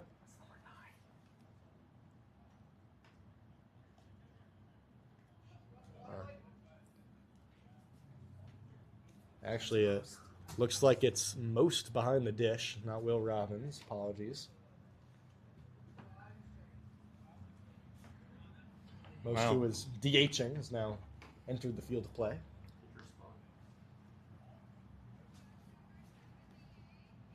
Yes. Danger, Dane Most. Isn't this punny, but do you like to get it right here? Full count pitch, outside, ball 4, back-to-back walks by Leja. It's been pretty consistent runners on the base number paths. 22, Angelo Luna. It's now the 4th different inning out of 7, I should add, that the Merchants have started with both of the first 2 runners reaching. And not the first time it's been on walks or some combination of walks and hit by pitches. Surprised that our DJ hasn't gone walk this way or walking on sunshine in between innings. Angelo Luna swings through the first pitch, and by our count that we were keeping up last night, I think those were walks 10 and 11 to start this inning. Just not a recipe for success if you're this Legends pitching staff. We'll get a little bat exchange for Angelo Luna. No matter who you're facing, that's not a good strategy or not a fruitful strategy, but especially against this Merchants lineup. Luna has 3 RBI already today, 2 singles, a hit by pitch, and a walk. Runners on first and second, no outs. Chance to add even more. Count moves to 1-1 off the misfire from Leja.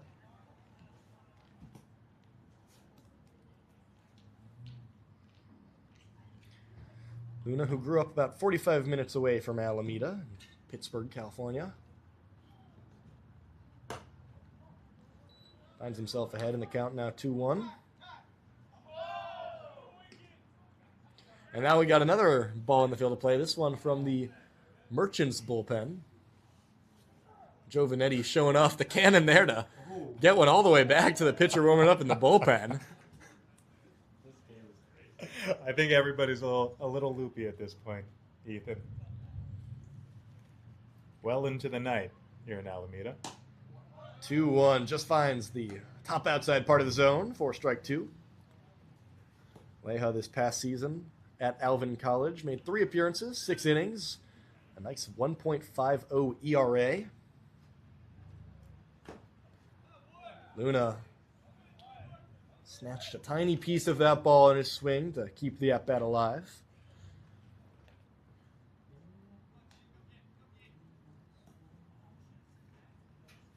Lejan this summer is mostly stuck with that fastball. Also, we'll mix in a slider and changeup, but about 90% fastballs, including one there. Luna swings through the pitch for strike 3.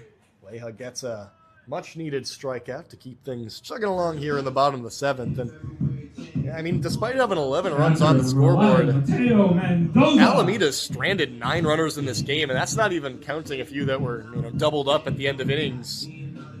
Home plate. And Truthfully, so, I think we saw better hitting last night. A lot has been given to both of these teams offensively with the walks, the wild pitches, the hit by pitches, the errors, misplays. Mateo Mendoza comes in for the 5th time today. He's 0 for 3 with a walk. Was the victim of one of those ground into double plays back in the 2nd. Sends the 1-0 foul territory, but into the Alameda night. Third baseman Bose had trouble tracking it with those bright lights shining down on him. Yeah, that angle he took, especially with the twilight, very difficult to make that play.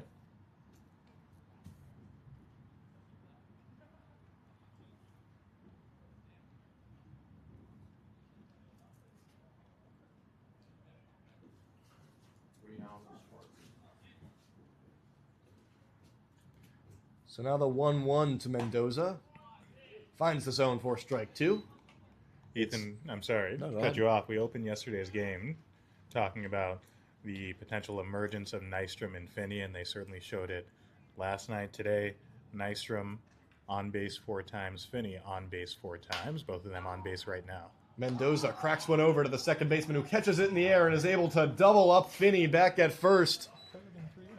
Handful of double plays in the late stage of this game. That'll end the 7th inning and the scoring chance for the Merchants, but a 4-run lead as we head into the 8th inning on the Merchants Broadcast Network.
Hurled in and just missed the strike zone.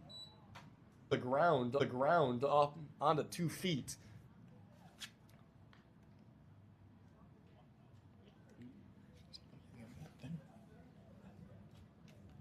So Bose with his pen, who's come in and will put up some good innings, zeros in both the 6th and the 7th, a 1 back in the 5th.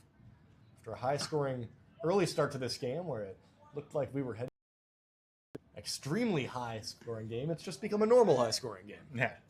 18 teams, 18 hits it looks like as well, 11 billion walks. That is the math major on full display. That is a precise I measurement. believe that's an exact number. The 2-0 sent back into the fence. Still got a game here, though. 1 on with the cleanup hitter most up. Nothing is a given right now. We've seen the Legends come back already. Got to stay locked in. We've already seen a few hard hit balls off Brasesco as well. He slings the 2-1 pitch. Big hack. And a miss. There's that velocity getting it right by him.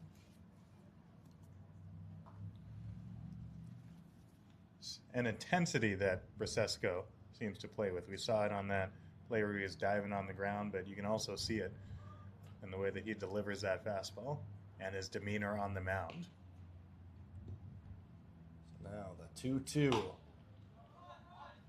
Dribbled foul in the direction of the first baseman, Finney. Count will remain 2-2.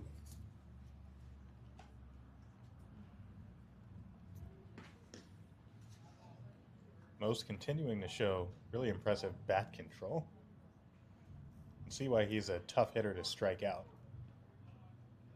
You mentioned how Alameda had stranded 9, now 10 after the bottom half of the last inning. Similarly, the Legends have stranded 9 base runners in this game as well. So an 11-7 score that could, pretty easily be 15-12 or something even gaudier, as Brasesco misses to make the count full.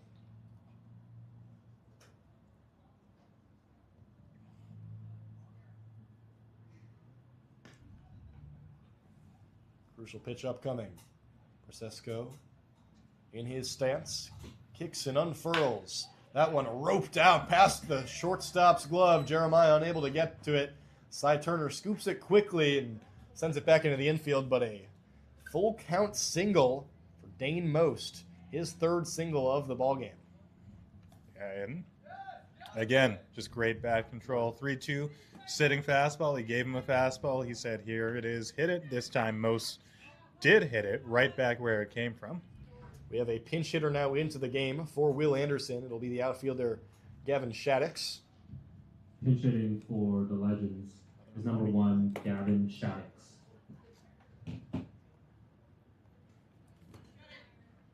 Shaddix, who's... Guess where he goes to school? If I had to guess, I would probably posit Ohlone College. 2 for 2 today, Ethan. They'll have a big chance there with runners on first and second. And even though it's getting a little bit sleepy here, this game is still very much in play. First pitch misses, 4-1. Shaddix this summer struggled a little bit in the 15 games he's played, hitting just 105. But was really good this past year for Ohlone College in 40 games. Hit 365, 17 doubles, 6 homers, and a strikeout rate of just 6%. That Ohlone team was one of the best in the conference. Didn't win it all, but made it far, and you understand why with the talent that we've seen with the Legends. Just getting our first look at Shaddix, but 365 this spring. We've seen Beal play defense. List goes on and on. So a 2-0 count now to Shaddix, who's committed to Stephen F. Austin State for next season. He gets under one, lifts it out to left. Backing up is Jace Jeremiah, who makes the grab for the second out.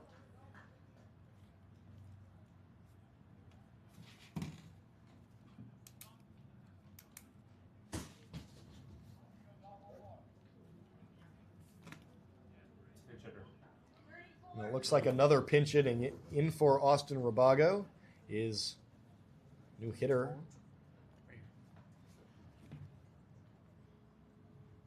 Trying to verify who it is.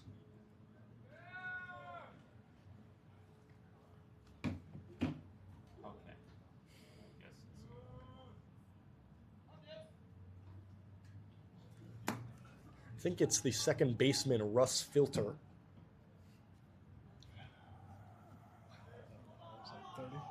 So another ball has entered the field of play to disrupt things. I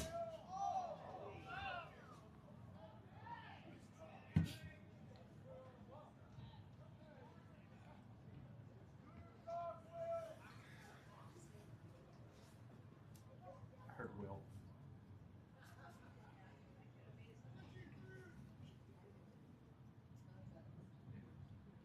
Brasesco fires the first pitch in the zone for a strike. You'll get breaking ball from Brasesco that time. First time he's shown that one. So we, again, continue to try to verify who number 34 is pinch hitter is. You want to give him his due. On the official roster, it has pitcher Ray Hernandez as number 34, but I believe he is both hurt and doesn't hit. Yeah. But on the coach's scorecard that was submitted before the game, it lists number 34 as Russ Filter. So I'm defaulting to that. We'll go with that. And if that is who we think it is, to give you his stats, in 167 and just 12 at-bats this summer, has a double. Let's see, pokes one towards the dugout. Filter of Santa Clara U. His dad, Rusty Filter, is the head coach there. didn't help him get a whole lot of playing time. Yeah, dude. He just appeared in 4 games this past year. After redshirting in 24. Now a 1-2 count. Big situation. Brasesco kicks and fires. Swing and a miss. Strike 3 to end the 8th inning. The bullpen has done mighty fine work here for the Merchants. And this 4-run lead has stuck like glue. To the bottom of the inning we go on the Merchants Broadcast Network. The Merchants have an 11-7 lead.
Another new pitcher into the game for Menlo Park. That makes it 7 through 8 innings. Will Marlin, the righty, entering the game. A sidearm pitcher who offers sinker, slider, changeup, sweeper this summer. 4 appearances, 6 innings pitched, has 1 save, and a 1.50 ERA.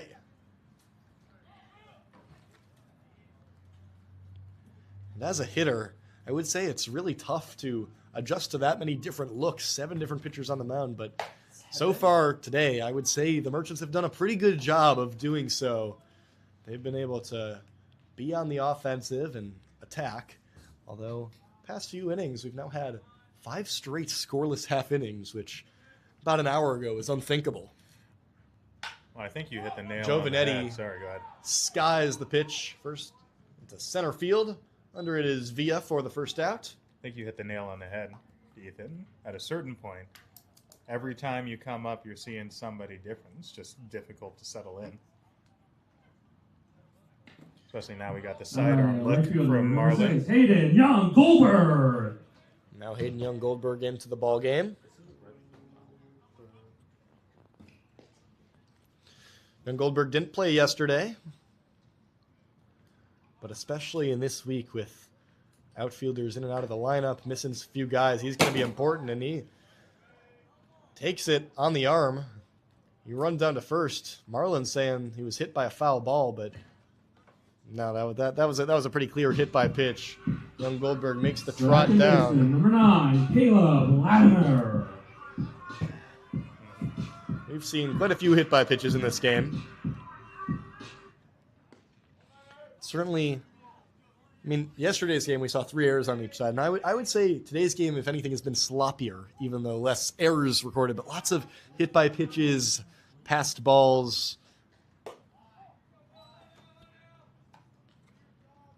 Okay, coming into this game, I believe we noted that the Legends had the most hit by pitches in the CCL. They were 4th most in walks, and we are seeing that play out. Latimer lifts one out of play.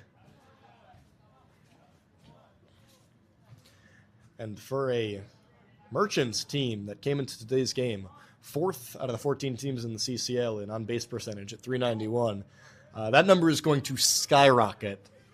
We'll check back in tomorrow to see what the official total is, but it's going to be above 400, I imagine. It is the stoppable force against the movable object. Yeah, and also came in today's game averaging just under 6 walks per game. Double-digit walks today. As Latimer pokes one, just barely touched the bat, and goes into foul territory.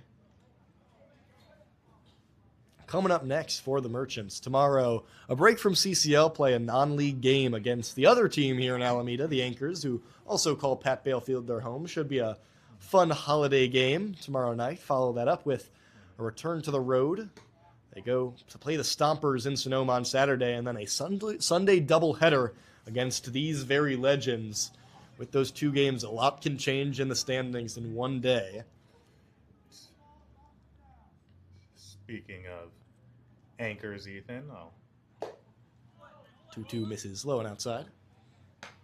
if you mention a couple programming notes, I'll be dusting off the old play-by-play chops for our game tomorrow against the Anchors, and also, Yeah, Kyle Floyd taking the mic. Yeah, so get ready, everybody. Beyond that, explain more after this pitch. Now the payoff pitch from Latimer is poked over to the third baseman, charging, making a nice play is Bose to get the out. That's the second out of the inning. Young Goldberg advances to second. Real smooth actions from Bose on that play. Coming in, quick transfer. Center fielder, number 5, Cy Turner. And a good throw, but yes, we'll be dusting off the play-by-play chops tomorrow, and also second game of our doubleheader. And also, just like we're going to add some cameras, improve that element of our broadcast, we're also going to hitting start the taking road. this show on the road. Yeah, as well. pleased to announce that while the team was in Canada, we weren't just lounging around enjoying the California summer.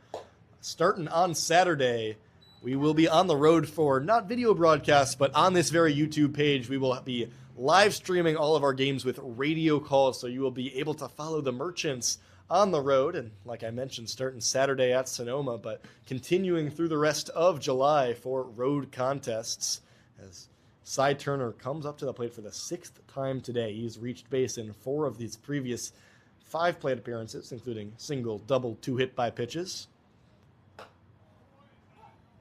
That pitch from Marlin finds the strike zone. I believe you'll be up there Saturday holding it down in Yeah. Sonoma, and I'll join you next Tuesday, and then the road games thereafter, aside from those San Luis Obispo games. Yeah, as Turner pokes in foul. But yeah, as you mentioned, solo broadcast on Saturday. But really excited for the road broadcasts. Hoping those will be nice and clean. We know those of you who've been listening to all of our broadcasts here on the YouTube page have definitely been patient with us as we've gone through some different camera iterations, some technical difficulties, hoping that those road broadcasts are super smooth. I think we figured out the technology to be able to do so, so we're super excited for that. Won't have the complication of video, but also most importantly, the reason we're doing it is this is a team worth following, as we mentioned over and over.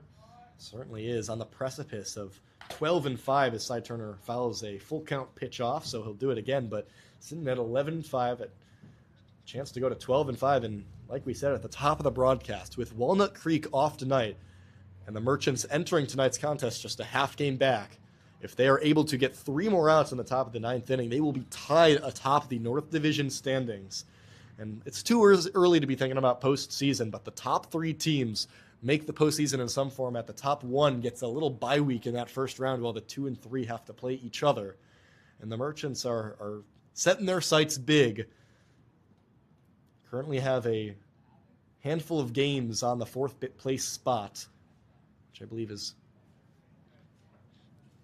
currently in the hands of the Blues of San Luis Obispo. I think Alameda has a 4-game advantage on them, so holding on to that playoff spot. But a lot can change in a week, especially with double headers coming up. You go on one small losing streak, and suddenly a position you're feeling good about is no longer that way, or a team who is out of the playoff picture is suddenly right back in the thick of it.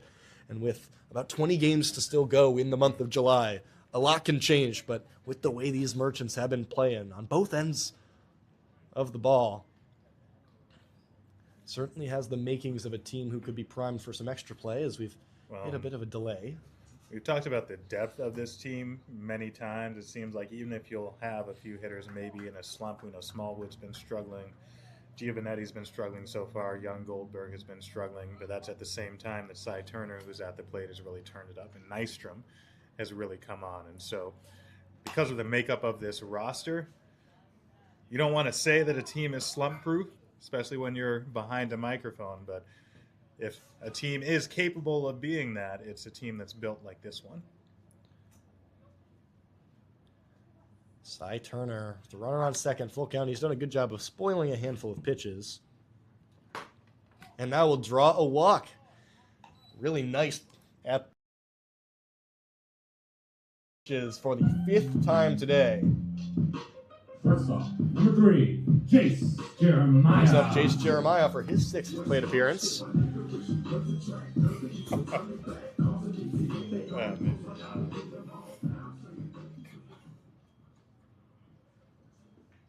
Runners on first and second with 2 outs of this, what feels like never-ending game, but Jace Jeremiah will help us out in terms of the timeliness by sending a sky-high bat out. It was just barely gloved by the shortstop Beal, but he does indeed snag it for the 3rd out.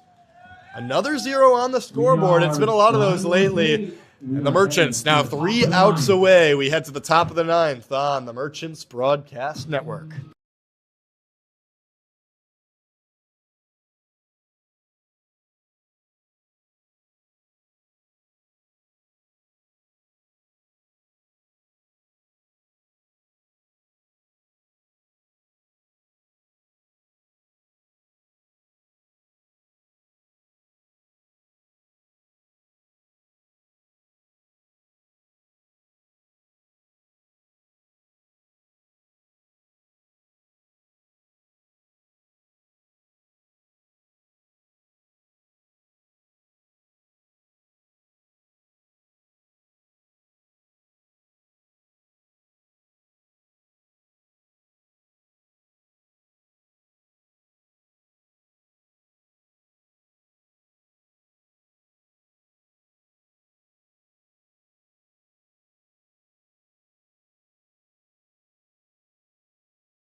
Top of the 9th, Ethan Siegel, Kyle Floyd on the call for the Merchants, who lead by 4, only 3 outs away. And the closer has entered the game. The righty Zane Baltz, a 1.42 ERA across his 6 appearances. He hasn't thrown more than 4 outs in any game so far this year in his 5 appearances with just 1 inning, trying to do the same thing right here. First pitch to Quincy Villa. Perfectly placed in the zone for strike 1. I don't know how much you believe in nominative determinism, Ethan, but with a name like Zane Baltz, he was born to be a closer. He quickly gets ahead 0-2. I How's I that don't for even know how to analysis? respond to the nominative determinism comment. How's that for analysis? It's up there, and Zane Baltz is a great baseball name. I will give you credit on that as he fires one into the dirt for ball one. And Baltz offers high 80s fastball that he throws about 75% of the time, then splitter and what he calls the Euro slider or the bullet spin slider. It's similar to a normal slider, but less horizontal break, has more of the dynamic movement of a spinning football as that one roped back into center field. Villa gets aboard with a single. That one off the fastball. And all over that fastball. We know that's what Baltz is known for. Is for that heater. Got some velocity behind it, but that time Villa was able to catch up, and he reaches via the single. And now the catcher into the game, a new pinch hitter, Blake Cowens, enters for his first at-bat of the game. First pitch, ball. This summer, Cowens hitting This is .220 number 5, across Blake 41 Cowens. at-bats. 16 games he's appeared in this summer. The 1-0 misses.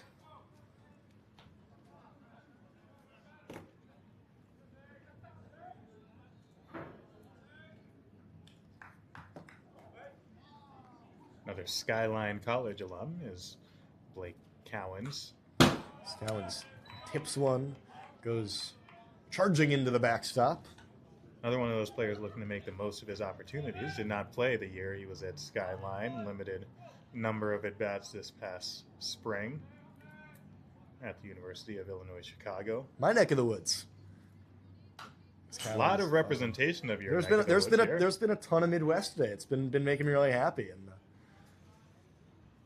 UIC, I like to little make bit. you feel at home here.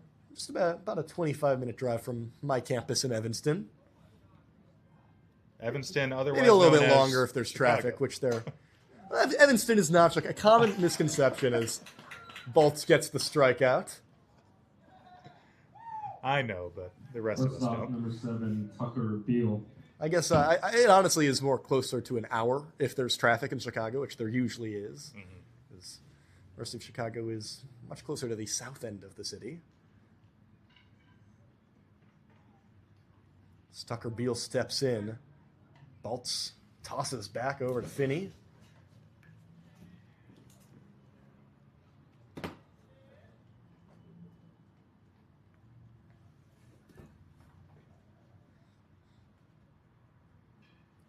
Baltz fires into the zone, strike one. Beal's been really good today. He's reached base 4 times. 2 hit by pitches, an RBI triple, and a walk. Baltz looking for the punch out here. Went to the breaking ball, and you were able to see the break from our vantage point, but broke a little too much. A little bit far outside. Beal was able to take it for ball 1. Heard the pop of that catcher's mitt as well. Now the 1-1. Another breaking ball. This one better placed, but still not in there. Big velocity difference there. That breaking ball down is 70 miles an hour. See if he comes back with a fastball. He indeed does, and gets the strike on a foul tip.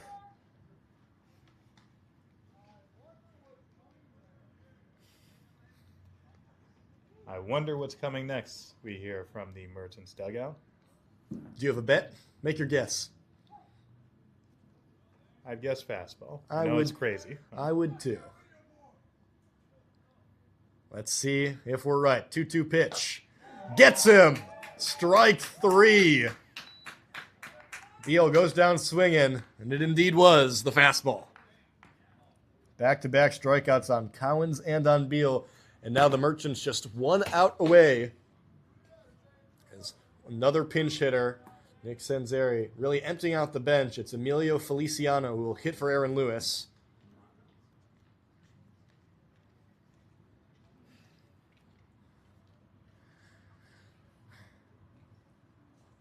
Runner goes Mendoza, fine to let him advance with a 4-run advantage. You saw Emiliano Feliciano's brother Vicente here for a time this summer with the Merchants. Brothers, both infielders. Baltz turns and looks back.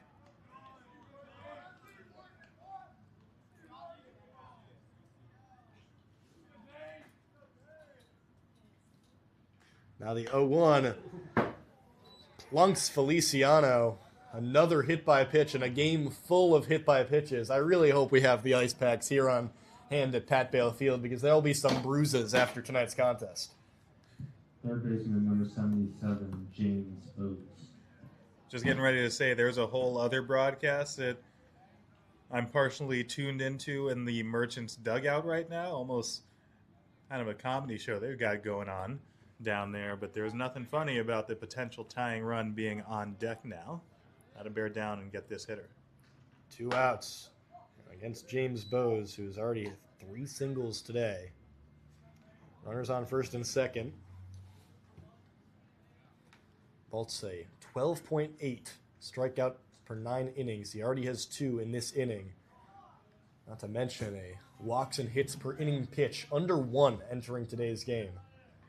Certainly impressive, but finds himself in a small pickle here with 2 runners on, 2 outs against a very potent hitter in James Bowes, the 1-0. Outside, ball 2.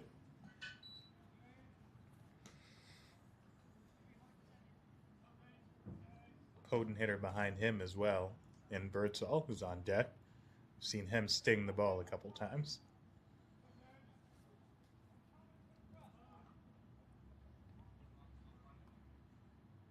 The 2-0 offering up high, ball 3. If you're Bowes and you know you got power, are you making Baltz throw a strike, or are you still thinking about swinging and knowing you need to make up a handful of runs here? I think you take, as you need another runner on base here. You get that tying run up. See what he does. This 2-3-4 part of the lineup so scary, as you guessed correct. Bowes did take, and pitch was in there for a strike. So now Baltz trying to work himself back into the at-bat. Still just 1 out away from ending this contest. The 3-1 pitch from Baltz. He kicks and delivers. Swung on. Sent out to left. Nice drum. Under it, but unable to get there. He dives and misses. 1 run's going to come in to score. 2 runs are going to come in to score. And just like that, it's an 11-9 game, and the tying run comes up to the plate. A double out to left field with 2 outs here in the top of the 9th. 3 hits now today for Bowes. Almost a spectacular play by Nystrom. Not mad at that effort at all. No problem going for the all-out dive. Could have been the last out of the game, and it was just out of his reach. That brings up Mitchell Birdsall. That's 2 doubles already today.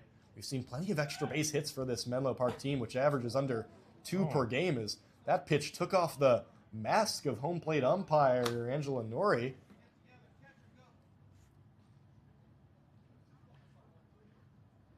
Obviously want to check to make sure she's all right. It's like nobody's safe from the hit by pitches tonight.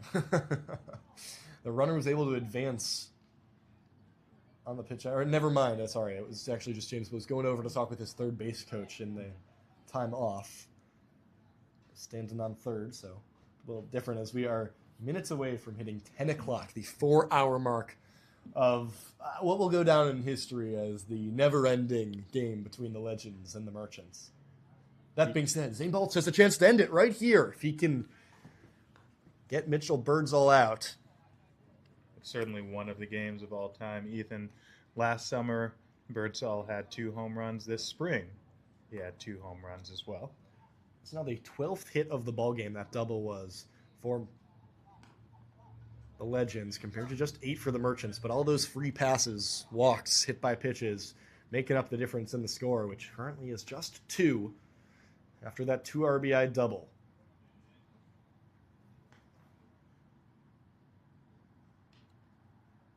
Birdsall fires, skied out into right field. Ranging under it is Hayden Young-Goldberg. He's got it. Book it.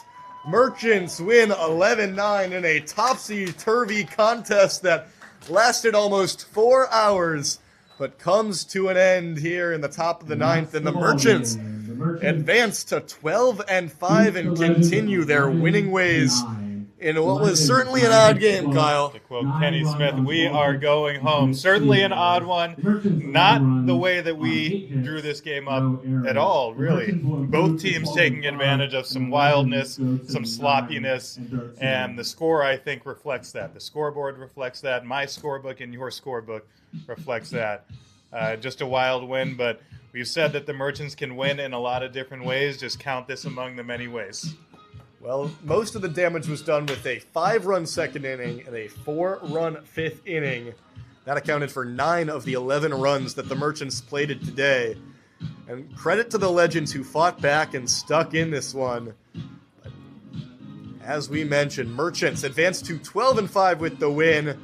That'll be all for us on the broadcast. For Ethan Siegel and Kyle Floyd, join us tomorrow for a special 4th of July broadcast between the Alameda Merchants and Anchors with Kyle Floyd on play-by-play. But thank you so much for tuning in. If you made it to this point in the broadcast, we cannot thank you enough God bless you. for listening to Merchants Baseball. We'll see you tomorrow.